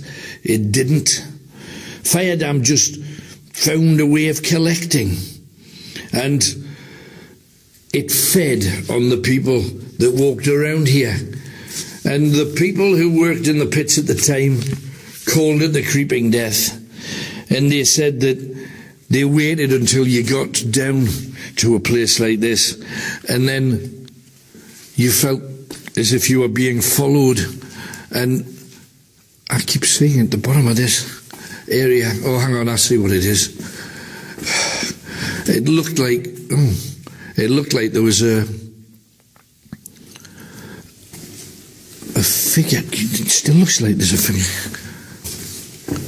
And at the bottom of this area, you see how far I'm walking down? Just directly ahead of me, I can see the pit shaft and the old rattly lift that's going to take me down there. They say it's self-explanatory once you get in. I'll be going down soon to see what it's really like down there. Must have been I'm a little frightened of the lift. The seam here was known in the trade to be gassy, with sudden rushes of fire damp, sufficient to put a Geordie lamp out, one of the Davy lamps. On one occasion, all of the lamps in almost a mile were put out with one blast of gas. Everybody is then in pitch black, and everybody panicking, thinking there's going to be an explosion at any time. When somebody managed it again, they would look, and a dozen men were lying on the ground as if they were knocked unconscious by it. But even though they looked like they were sleeping, they were actually dead. I think I've got to go down now. So what I'm going to do is come round here to this area here where I'm directly in front of the metal door now. And let's get in the lift.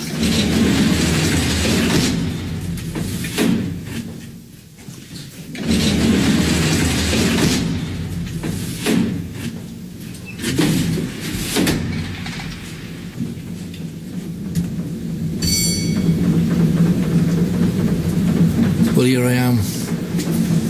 Here I am in the cage. I think you can hear that it's slightly different to being outside in the main pit. And we're travelling down and down and down and down. Oh, jeepers. They say that it's not like a department store. It'll only stop when it gets to the bottom. God, it gets stuck in somewhere like this. And I know my phone will have absolutely no signal at all. You're going down and down. Jeepers, how far? They say that's about 1.5 miles. And then when you get out, it's a further 1/4 mile to in one direction to the pit face where they would dig. But there are several shafts down here, and I've been told specifically which ones to stay in and which ones, but I'm still going down and down. This lift is clankety and listen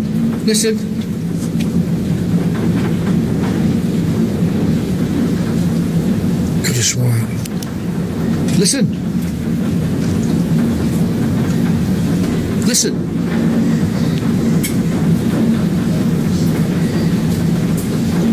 even though I'm in the lift, I'm hearing other noises.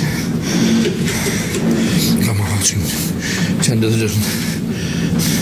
Oh, that was I just heard a strange squeaky noise there. Good grief. This is the stupidest thing I've ever done. Right. My family's died in places like this. It's just hard to imagine the courage to come down here every day and dig away at the foundations of where you're standing. It's ridiculous. Oh God, just hit the bottom. And let me get out the cage.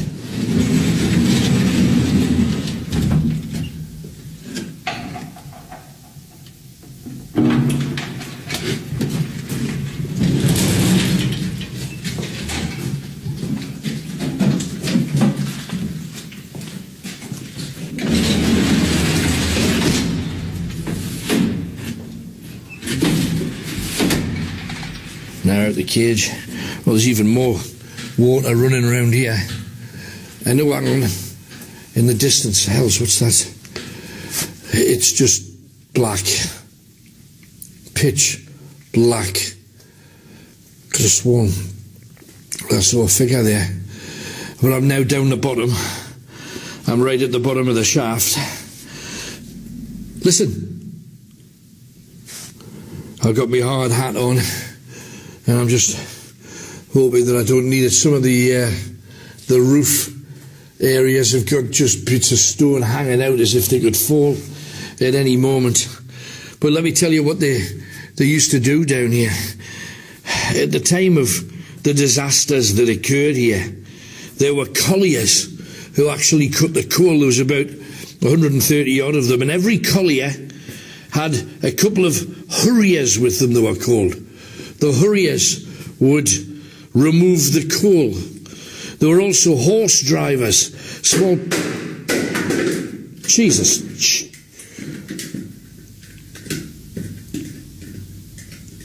Something's just fallen from the ceiling. It sounded something. Problem is I cannot see where I'm going. I'm just literally walking ahead. I know there's nobody else down here. I mean, who'd be waiting 1 mile underground for you? What the hell was that? I've got no idea. I cannot see a thing. But we're coming across to the... Oh, hang on. Something at my feet. Well, that sounds like the thing that fell. Oh, it's a hard hat. The weird thing is, it's warm. It's freezing down here. I'm just going to hang it back up on the hook here. How possible is it for it to... It's not... It's impossible for that to fall off there. That's not going to happen. Good God. Well, that's the first risk to my trousers. So I was telling you that out of 130 odd colliers, they had the hurriers.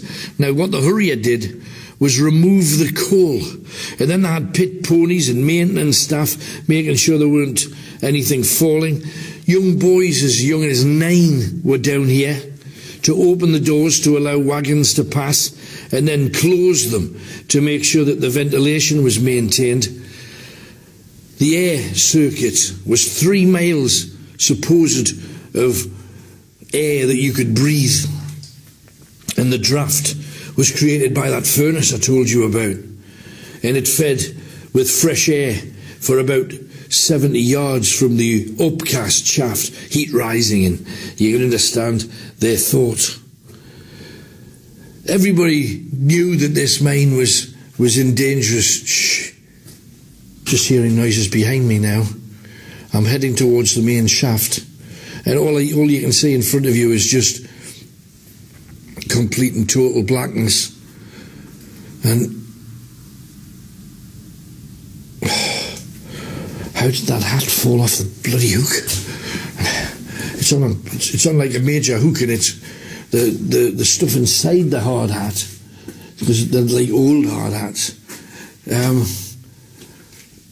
It's got like plastic insides, and yet, oh, what the hell's that? Ah, the wall is just sodden, as if it's leaking.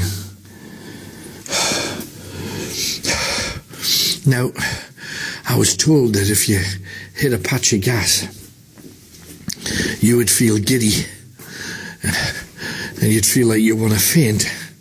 I'm feeling giddy, and I feel like I want to faint. Let's get out of this. Let's get down the shaft, if I possibly can. Oh, hang on a second, there's a wooden trolley here. I'm gonna just sit down for a second, get used to this bit before I move on. Hello? Could have sworn I heard a voice. Listen. Listen. It's coming from the lift where I've just been. Listen. It was like a mechanical kind of noise. Did you hear it? Is that a dog? Is it a cat? Listen. Getting something. I'm back on my feet again. Damn it, I want to...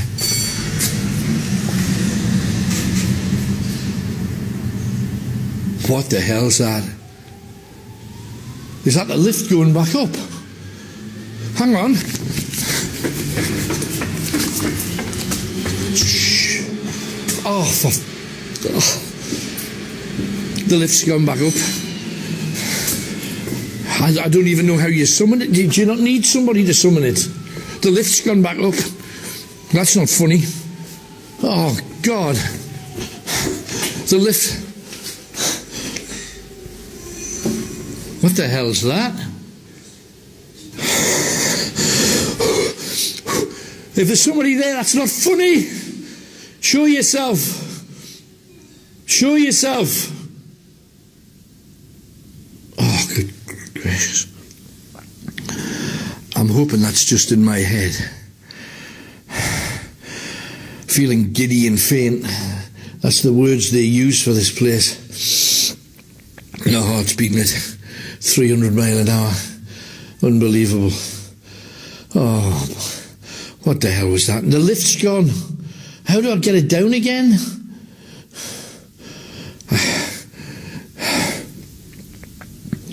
I think if it was here, I'd possibly just get straight on it. Just tell you some more stories outside rather than... I feel like there isn't a lot of air down here.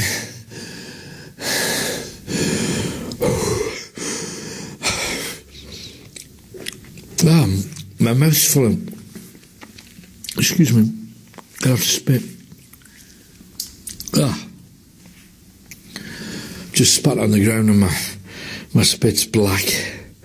They used to call the thing that... Good God, what the hell's that? Whoa! Show yourself. Let me... Pull. Just seen something at the end of the tunnel. Oh, good gracious. Headed its direction. I don't want to go. Don't want to go. Not at all. Oh, what was that? What the hell was that? Oh, just tripped over something. Oh, what was that? Oh, there's a couple of big, like, water jug things. Oh, the channel here is getting very, very narrow.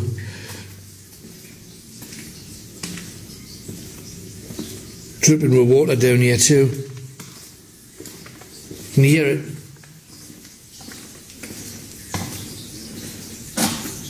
That's dripping on my head.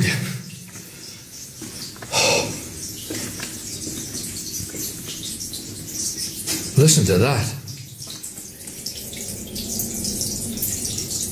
It's like there's a whole stream down here. But getting noises again from the tunnel ahead of me. Oh, what the hell was that? I've just seen a figure walk across directly ahead of me. Oh, good gracious. What the hell is that? Directly ahead of me there's a figure about 100 yards away, and it's just standing like it's gone into the wall. What? That doesn't make any sense. It's where the main branch to the coal face is. Oh, this place has had huge explosions down here. Columns of smoke and debris just burst out of the door above ground. The explosion was so big it broke the winding engine on the cage that brings people down here, and the people that were in the cage at the time saw it and heard it getting disconnected from the rope, and about 18 people in the lift fell almost a mile to their deaths, smashing into pieces on the floor below. And then the second cage went the other way. Ow. Something's just... Ow. What the hell was that? Just felt like somebody... It was probably my imagination. It was as if somebody'd literally kind of shoved me in the chest. Ow. The second cage was blown up from the furnace. It blew people in the cage right the way up to the top, smashed them to pieces at the top, and then the cage fell back down again onto the furnace, tearing it apart. Obviously the rope holding it had gone, and all the people in there were killed too. It was just disaster after disaster. They said that 20-odd victims were found when they got to the bottom, killed by gas. 14 others later died of their injuries. 50 bodies in what they described as various conditions of ghastliness were recovered by the end of the first day. The people who lived above had to be persuaded to come down because there was still fire damp and after damp, which is pretty much pure carbon monoxide. The dead, if they were in one bit, were taken to their homes. Hundreds of others couldn't even be pieced together at the pithead by the local doctors. The stable area had been completely destroyed and burnt. Almost 20 pit ponies were dead. Cooked, in fact. The rescue parties had to work in relays, and 2 or 3 of them ended up sucking in enough gas to kill them. Funnily enough, some of the bodies were found totally unburnt, but damaged by the blast, heads missing, arms missing, legs missing. Others were found just lying on the ground, and it appeared again as if they were sleeping, but that was gas again. The air down here is horrific. It's really... I thought I heard footsteps. Listen. Listen.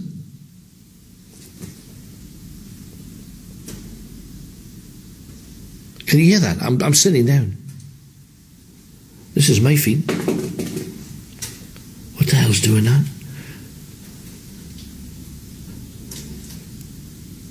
There's something coming towards me.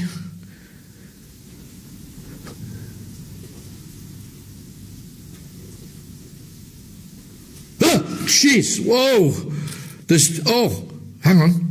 Where's it going? Something came within about 20 feet of me, and then I heard those footsteps, and just like blackness got within about 15 feet of me, and then all of a sudden, almost like water going down a plug hole, it just went back the other way down the shaft towards where the... Oh, getting noises there. Strange noises down here. It's almost as if the mine's actually still working. Anyway, let's head. Where were we with this story as well?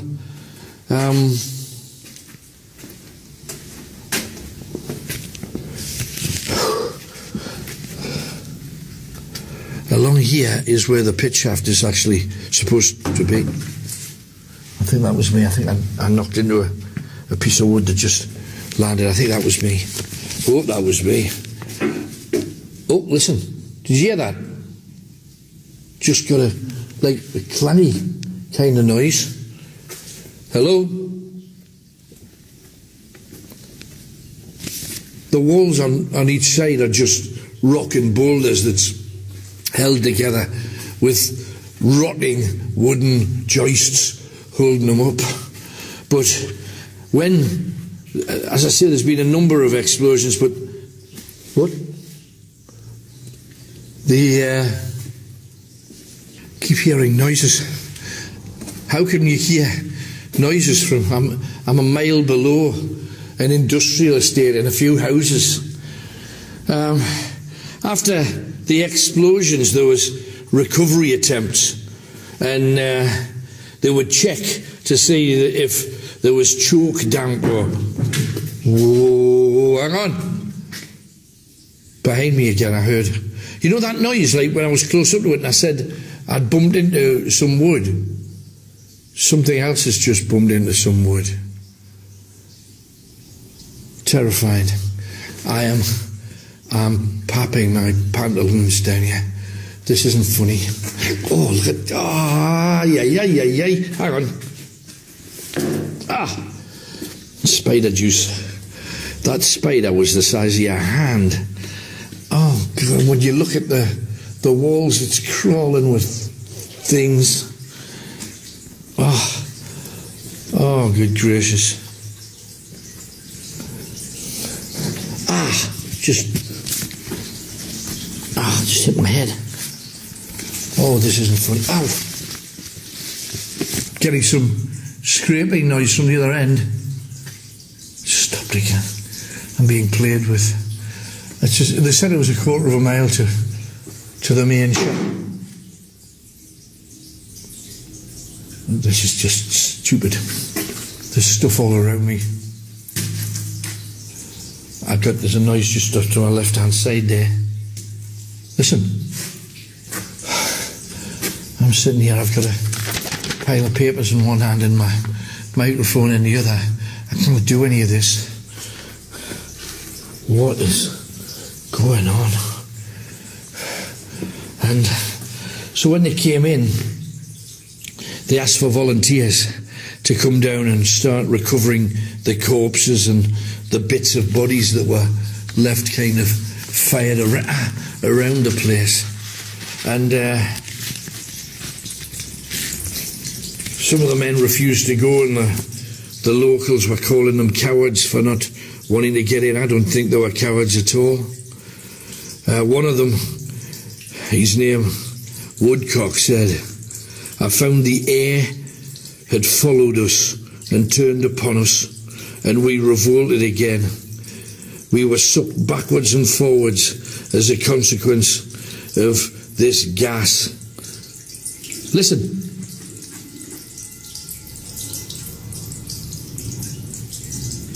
I'm hearing like a metallic noise. It's coming from the direction I'm going. Oh, that's not what I wanted to hear. Oh, my gracious. This is... I mean, it's right from the beginning. There's stuff... There's things down here. I'm not surprised that the people that work here... When I said I was going to be doing a Halloween special, they said, you've got to come here. You've got to come and see what's lurking here. Oh, my God. My stomach. I'm almost bent in two. Oh. Gonna have to go down on me hungers. Oh. Just give me a second. Don't know whether that's just blind fear. I'm getting noise behind me like moving air. And up ahead, dripping. I can hear dripping from the ceiling. But I can hear like a... yeah. Ooh, there's a disgusting smell here. Oh, dear. So, with all of the men coming down here to try and remove the bodies, and the fact that there'd been a huge explosion and the furnace had blown up, the pit was very, very hot. Clouds of smoke, burning timbers. The cage was lowered and raised, but it was empty. And it seemed that not everybody had died in the explosion. Some of the people coming down to look for bodies had passed away too. A third explosion, and anybody that was down there had pretty much lost their lives. Tommy was one of the pitmen, and he said this, hang on. Oh, I'm really dizzy. Oh, I don't like it. I genuinely nearly passed out there. You know when you see all those stars in front of your face? Oh, that's not funny. No, I don't like that at all.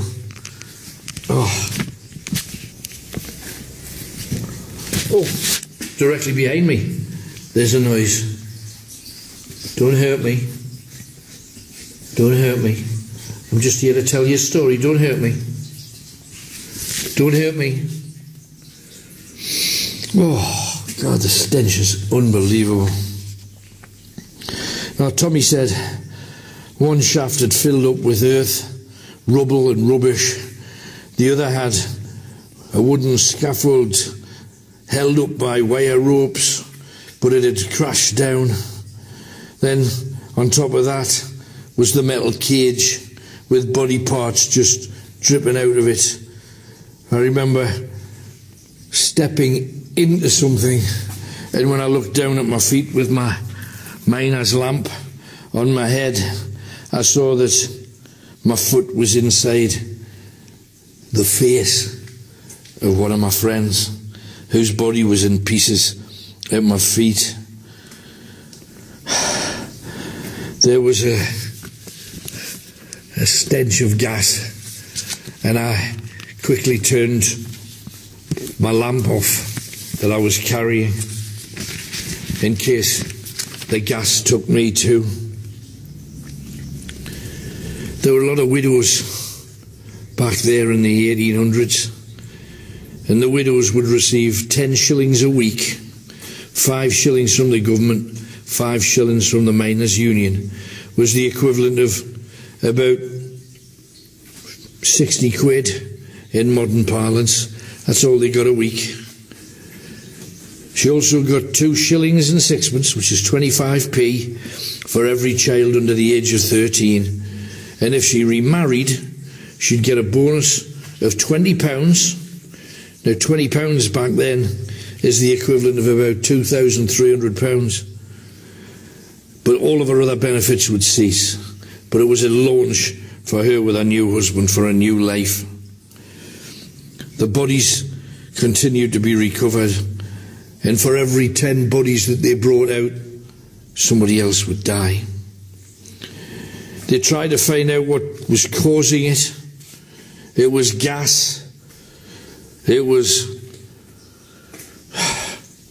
explosive gas. There's no other word of explaining it. And in local cemeteries, you see individual bodies, but you also see mounds. A lot of mounds where literally dozens of bodies that couldn't be identified or put back together were just placed into the ground together. At the very beginning they thought that only 1 or 2 people had died, and then they thought, oh, there's about 20. Then they thought, oh, maybe it's 50 or 70. The people outside thinking these are the kind of things that you can almost justify for the huge profits that they were making. However, in total, not just in one explosion, but this pit, 478 people died. Ooh, listen to that. Just above my head, as if somebody's knocking on the roof. Oh, and there's strange kind of fungus growing down in... Listen.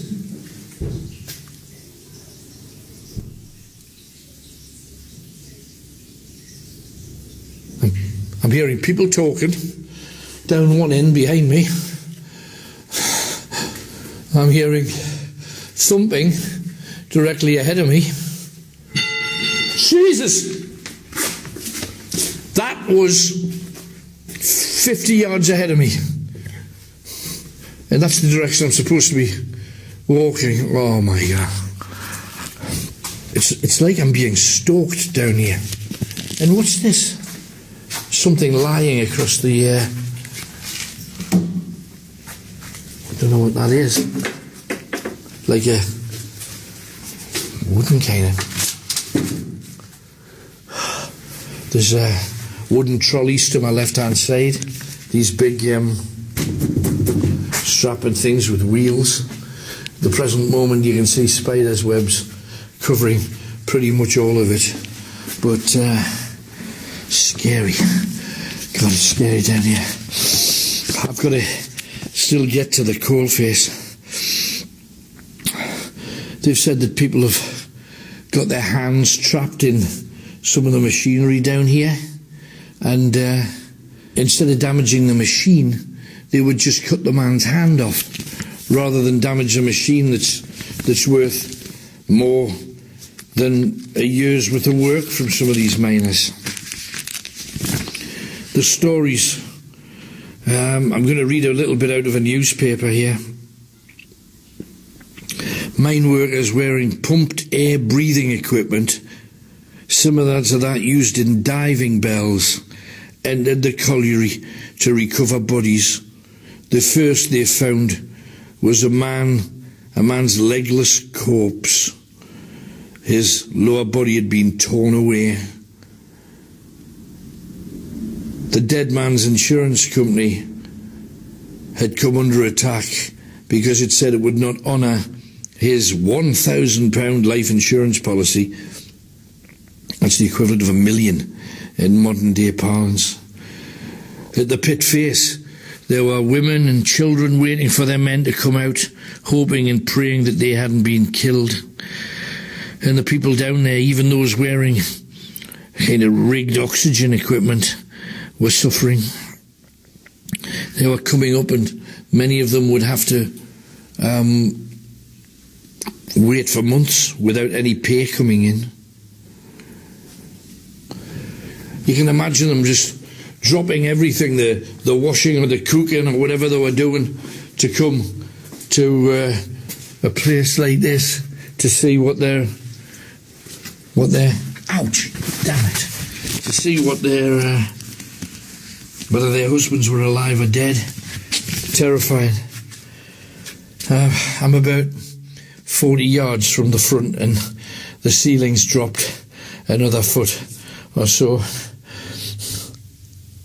Listen. Getting noise again. Oh dear. You know, the people who owned places like this, they didn't care if there was an explosion. It was a price they would pay. Well, they wouldn't, but the miners would pay that price. And I have to say that it's a terrifying thing. There's a list of monuments and various churches around here listing the hundreds upon hundreds of men who lost their lives here. And this was commonplace across pretty much all of the pit workings in all directions. Little explosions, big explosions. What they said was that when there was an explosion, it would turn the sky dark grey, depositing a deathly residue that was described... Oh, whoa, listen. This is where I'm going. What the hell's that? Do you hear that? It's like it was like one of those trolleys moving. About 150 yards back where I've just been. Sounded like a trolley moving. What? Unbelievable.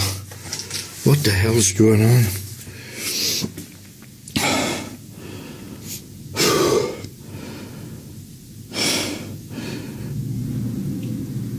I'm hearing that sound almost like cars moving, but you can't when you're this far.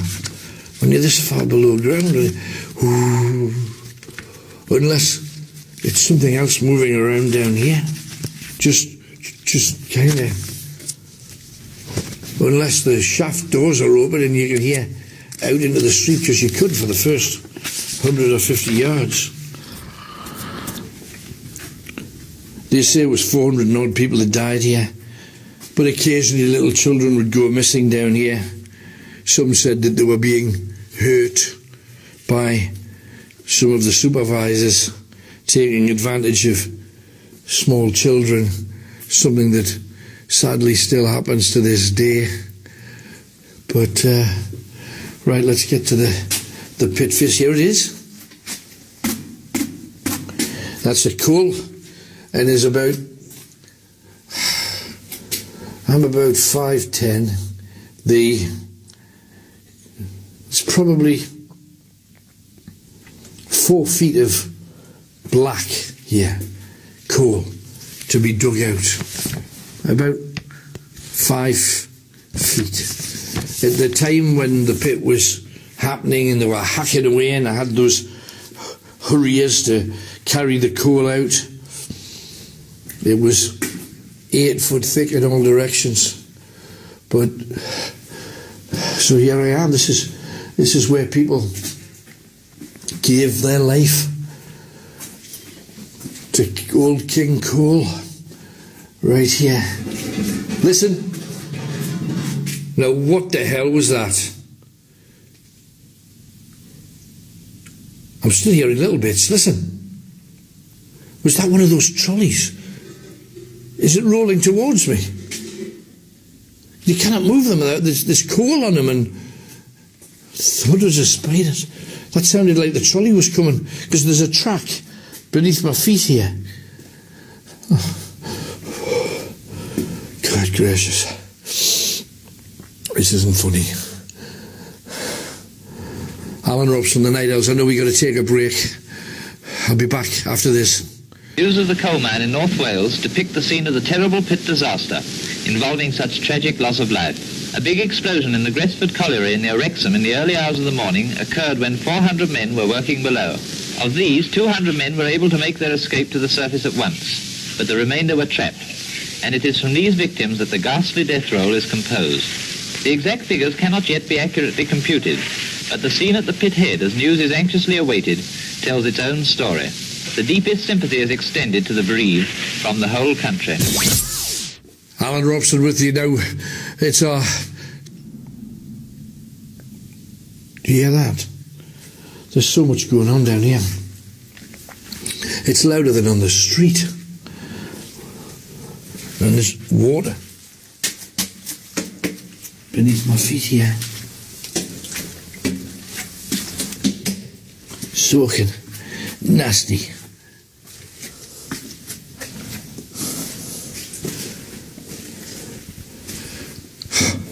I found a little side tunnel that just comes off to one side. Huh? I've just... Whoa! Whoa, whoa, whoa, whoa. Either some really strong breeze, and where's the breeze going to come from down here, has just gone over my left hand, and if it wasn't a breeze, something really cold, I mean ice cold, has just touched me. I'm just heading off down this separate seam. They told me not to, but I think I can find my way back, if I possibly can.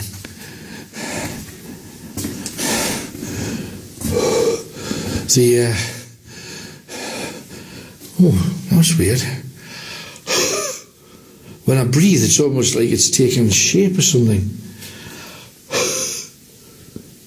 What the hell? It's staying around like smoke. Oh, it's spitting. I've never seen anything like that in my life. It's spinning it. It's almost like somebody's blowing it back in my face. Whoa! Full on breath. Not pleasant. Horrible smell, but somebody's just like blowing it, so like breeze. Major breeze going on.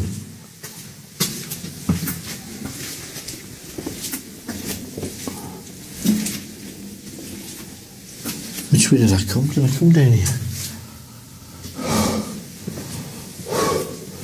Oh God, I think that's just the way I come. I've turned around. I don't want to go too far away.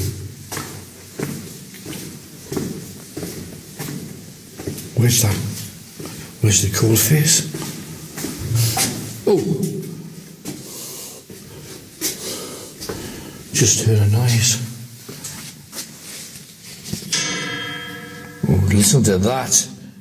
Did you hear it? Just heard a bit of a clang.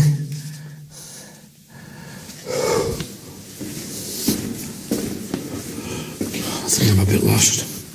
I'll try. I just turned around. You can it? I mean, it's just a straight line, isn't it?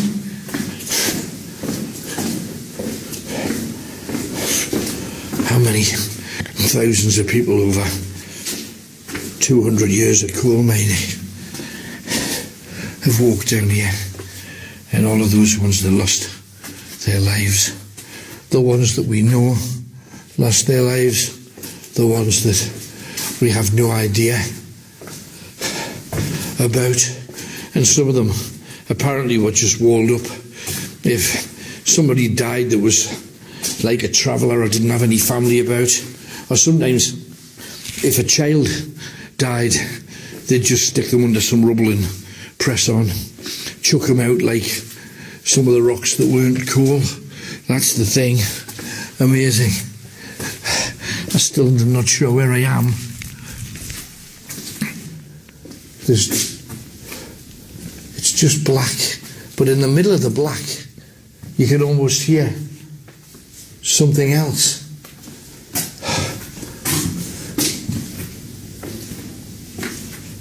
Is it?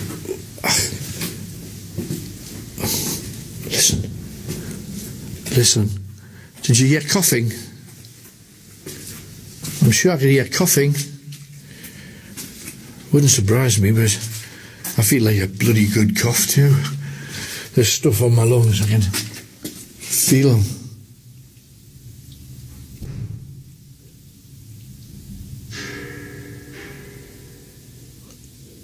Directly behind me, the door is shut. I've just heard some clanging in the distance too. And yet, here I am. Definitely heard a door shut behind me.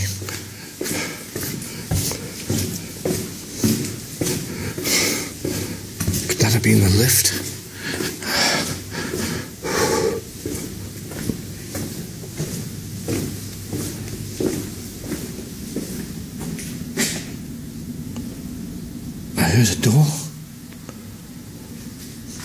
I'm hearing all kinds of clanging. There's something down here. There's a lot down here. The spirits of the dead. I'm feeling it. Oh, got another pain in my stomach again. And you can imagine if your stomach's not used to sucking in all this dust, because when you blow out, you see the dust in the air, and oh, good gracious, the stomach's hurting.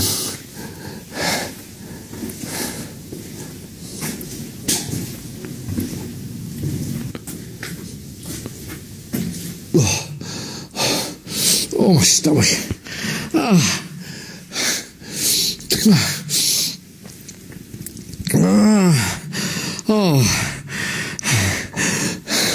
What the hell was that? Listen.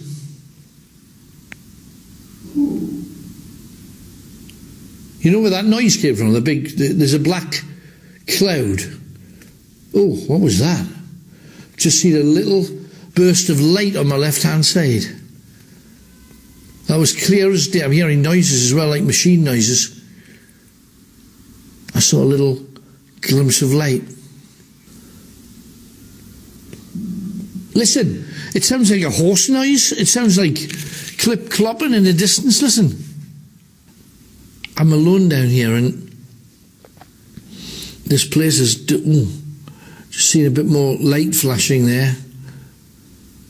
Bizarre. It's almost like down here it's another flash of light. What can give you light in the pitch blackness?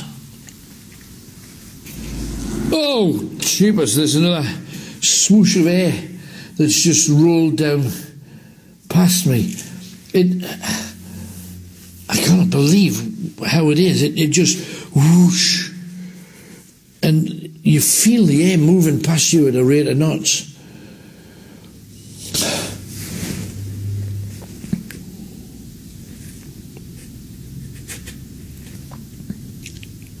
Feels like something's touching my hat.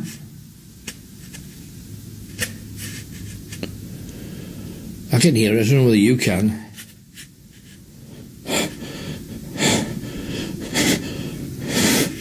Whoa. Something's... Listen, I'm not moving. But I'm hearing stuff. Terrifying.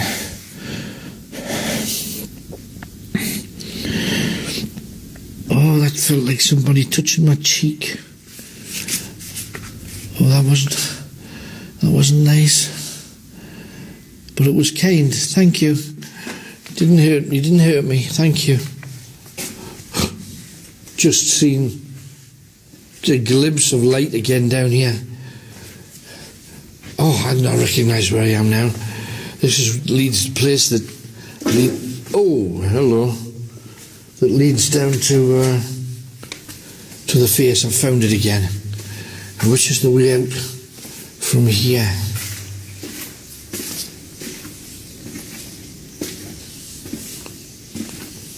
So, oh. Tripping. Makes you wonder. You know, there's huge piles of rocks on the floor here. Just makes you wonder whether there's the bones of a child behind them. And very occasionally you come to the wall and there's a bit that looks like it's been almost plastered. Makes you wonder if these are the places where they've just bundled the dead bodies of those that didn't have any family. Whoa. Yeah, down here. There's the coal face directly ahead of me. In the distance. Oh. Cobweb hanger. Big spider on it. Oh, on the floor. Big. Oh, God gracious. There's half a dozen of them. Oh, there's another one. Everywhere you walk, there's slugs on the wall sucking into the liquid that's running along the side. This is not remotely funny. This is one of the nastiest things I've ever done. Listen, in the distance, can you hear it? It almost sounds like the lift. Oh, please let the lift be coming back. I'm about a good quarter of a mile away from it. But,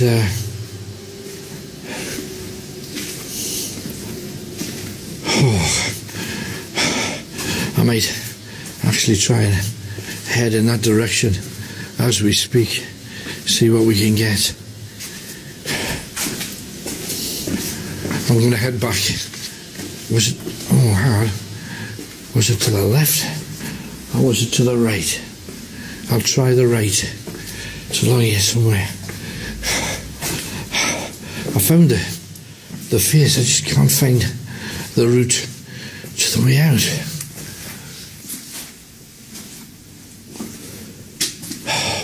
This isn't the way. Every tunnel looks the same when you're down here. The ceiling just... If you put the head torch on the ceiling, they're just colonies of black people. Oh, good God, that was... I'm hearing a woman's voice. Did you get that? There's something moving stuff around. But I got a woman's voice. Why would a woman be down here? The only story of a woman down here was when they asked for volunteers to come down to help pick up the bodies. One of the wives apparently came down and was instantly overcome with gas and died.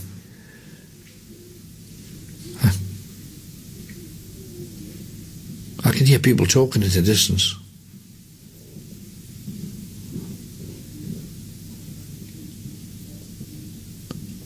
Hearing footsteps too. I have to head back. I don't know whether it's along here, but do you know when you feel like you're heading into something that you shouldn't be?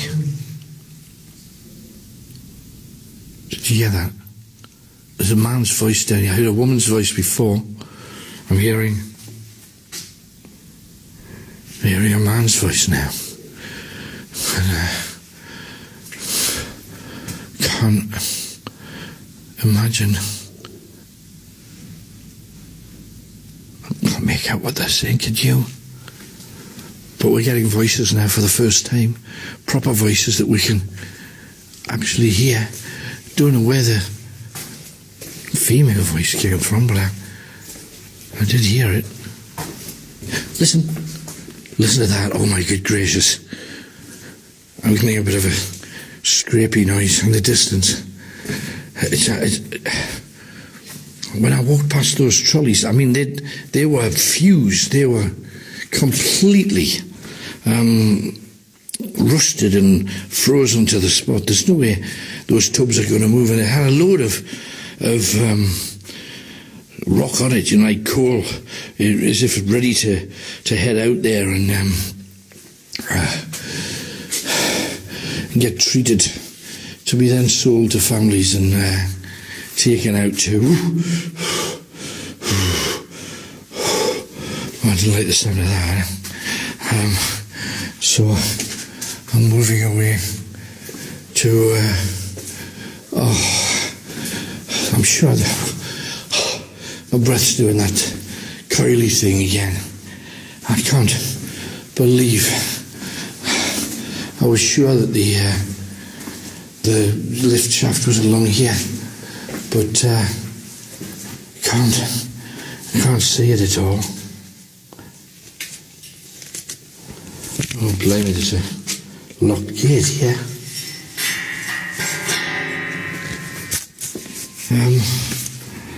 Can I get past it? Yes, I can. I'll squeeze. Hang on, it's narrow. Oh, well, this can't be the right way, surely. Unless it rejoins. What's that? I don't know. They've not marked on it. where there's any shafts or anything there. Oh, there's a big scorch mark on the wall here, where it looks like it's burnt the lights out. Oh, I can't believe it. Oh, what's going on? Hang on. Where am I? I'm getting lost. Oh no. Where am I? Oh, good God, the ceiling is just dripping. It's completely soaked. It's just got beads of water on it. And they're dripping into my face. I hate this. It's horrible. Oh, no. What the hell is it? I don't know which way I'm going. I don't know which way I'm going. Oh, it's terrifying. Can't see anything. Oh, there's a bright light in front of me. Oh, no. I'm trying to text somebody because I'm lost. That was my phone just telling me that my battery's completely zero. Hello? Oh, I am so far underground here. Help! If you can hear me outside, Tony, I'm not kidding, this isn't funny. I'm in an area where the echo is ridiculous. Hello? Oh, you can tell. Oh, what the hell is this? Oh, I can't. Oh, it's pitch black. It's completely. Even with my torch, I can't see. I can't see anything. Even with my torch. What's going on? Oh, God. There's this thing growing out the wall. It's orange and it's horrible. How can I not see with a torch on? Please. Oh, it's about a foot of water past here. I'm going to have to try and go back. Oh, the wall's covered with running white, like something. Hang on. This is. Oh, hang on. Which is it? The left-hand one, or is it the right-hand one? We are. Oh, strange place here. It's listen. Getting voices again. Getting voices. There's definitely voices in here. And this is the place on the floor, there's a rail where the trains would carry and apparently sometimes some of the young boys would crush their fingers in between them and have to have hands and arms and legs amputated. This isn't funny. I would swear.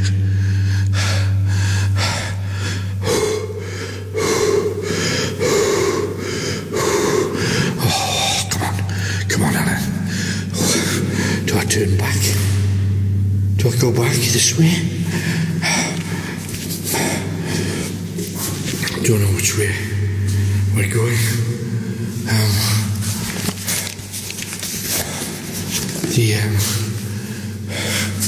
This is just.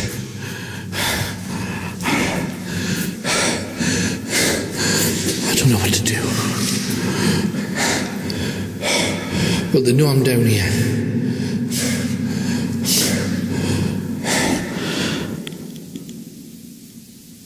Hello?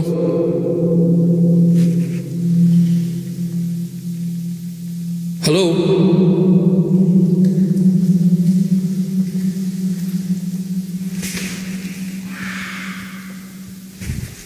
Did you hear that? Did you hear that? There was like a whisper. Hello?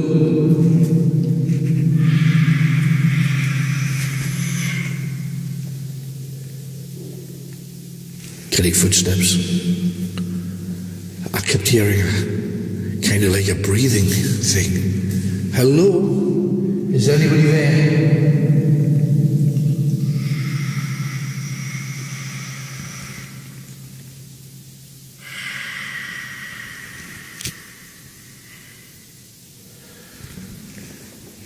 What the hell's that? It's like a kind of a sort of noise. Hello?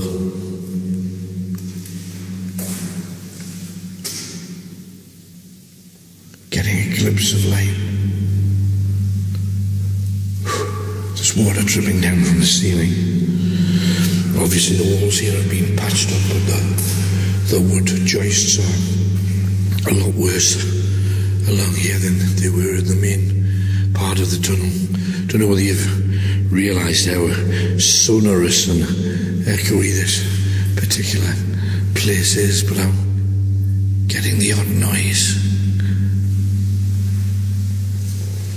Oh my goodness. Seeing some light. Just seen the most ugly thing. The echo in this. Right, I've got another choice to make. Do I go left or do I go right? I've got no idea, but I've been hearing the odd noise. Have you seen the echo in it? Right, I'm going to have to... I'm a long way away from where I need to be. Help! Help! Help! Help! Is anybody there? Oh God, spiders. Don't want the spiders to come out.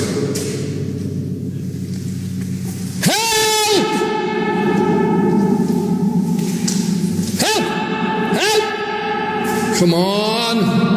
Right. Put a march on. Come on. Oh. Gotta find that. Oh, here's that squeezy bit. Hang on. Oh, hang on. What?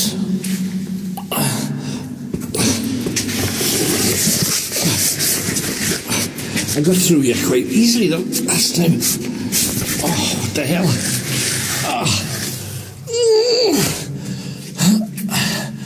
Can I put on weight? I've been walking for miles.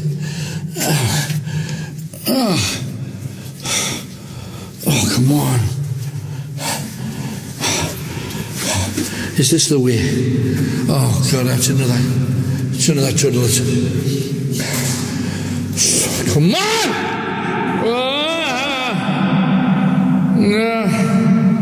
Come on! For heaven's sake, the right. We take Listen. Getting noises ahead. Noises coming. Directly ahead of me, there's like a bright light. I can see it clearly. Oh, how can that be?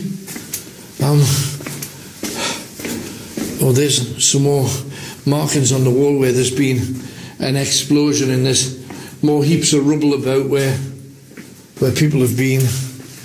It wasn't a bright light, it was like a aluminium. Oh, listen, I've got a noise there. Listen, is that a trolley again? Sounds like a trolley. Something's moving again. But I'm still lost. I don't want to join the souls down here.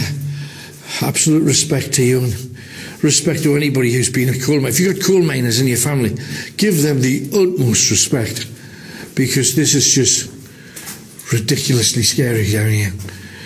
If you are working and there was stuff going on, even just the people that have to maintain these places, give them a heap of respect, because this is beyond common sense to come down to a place like this. They've maintained it for... Oh, hang on. Oh, my shoulder. I just felt a dig right in my shoulder blade at the back. It's made me look around. I can't see anything, but it's so black down here you can't see anything. I had enough. I want to get out. I've had enough. I've had enough. I don't want any more. I'm done. I'm cooked. Oh, listen. It's in the direction I'm going to. You kind of get around these small explosion walls, these firewall things.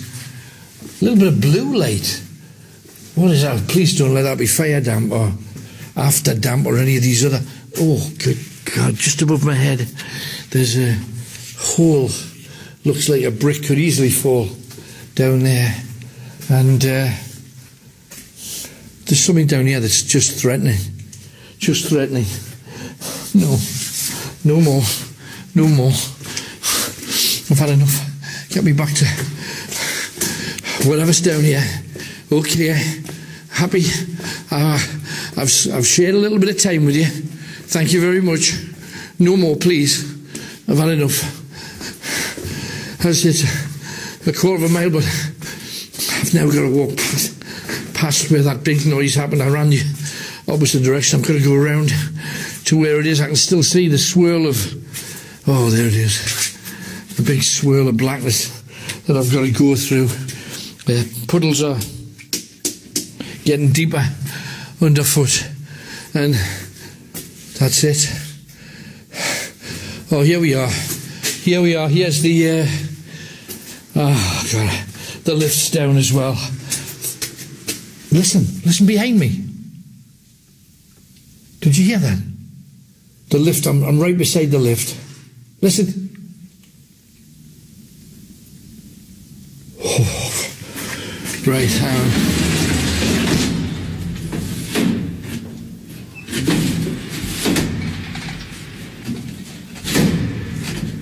Take me up, get me out of here, take me up, come on.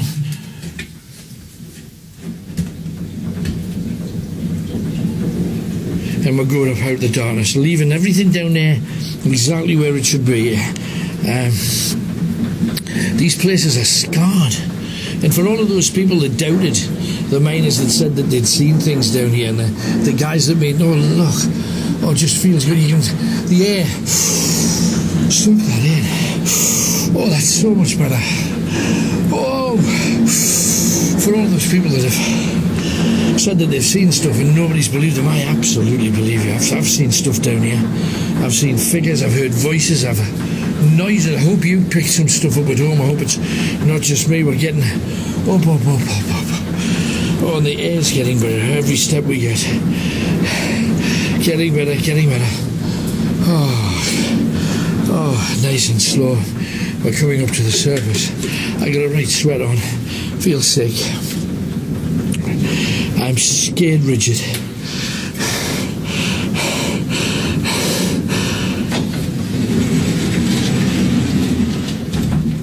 Oh, I feel dizzy. I'm rolling around. I am staggering. I've got about 200 to 300 yards. And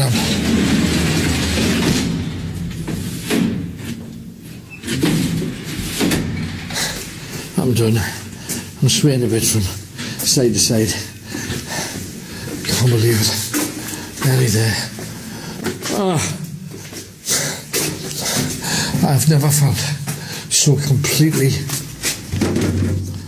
tired in all my life. I'll pass those wooden things that I came across at the very beginning.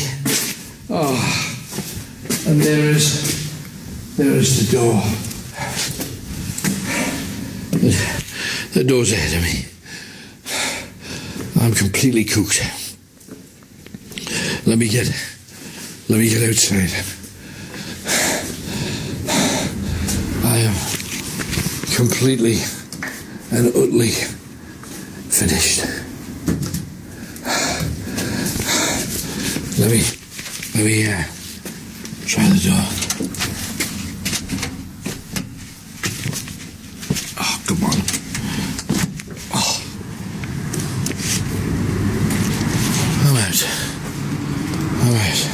Welcome back.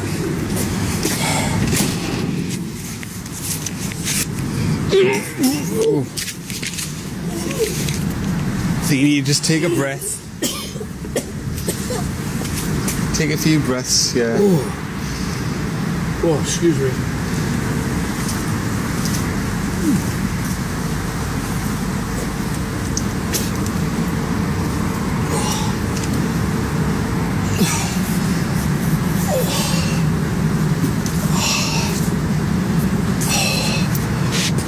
Oh, God. I'm never ever going in a coal mine again. Ever. Enough. I'm out. Main road. Not far away. You can hear it. Traffic in it. Oh, I could be sick again. Oh, God. It's not attractive. There's all kinds going on down there. All kinds. There was noises. There was lights, strange lights where they shouldn't be. There was absolutely all kinds going on, and all of the time you listen. I don't know whether you heard that, but there's something. It's like something banging on the door to try and get out, and I've just locked it. I couldn't open it now if I wanted to. That's just. Hang on, I need to sit down somewhere. Hang on a sec. There's a thing at the bottom I can sit on. I don't know how reassuring it is to just see a car when you're in a place like that. Oh, that's better. I'm now sitting down and I'm out of there. Oh, God gracious. Now, if you haven't heard anything on tonight's show, I apologise, but I've been doing my best to pick anything up. They said you're probably going to be in there for about 15 to 20 minutes and then you're going to want to get out. That's true. I don't know how long I managed to stay in there. I think it was closer to an hour and a half maybe. But I don't know how much I managed, but I hope you've... And I'm sorry for being sick. I feel really stupid now. I'm really sorry. Oh dear. Just feels like your whole stomach's been ripped out. And once again, it just pays tribute to all of those people that work down the mine, who've ever been down there and had to put up with, because they're down here every day hacking away at a coal face. It's impossible to imagine what they had to put up with. I am going to possibly throw up again, but before I do, thank you for joining us on this tribute to those people that carved out old King Coal over the years. I think at the end of the road they've made the right and proper decision that we should have to entomb these people, or the people that's been lost in the disaster.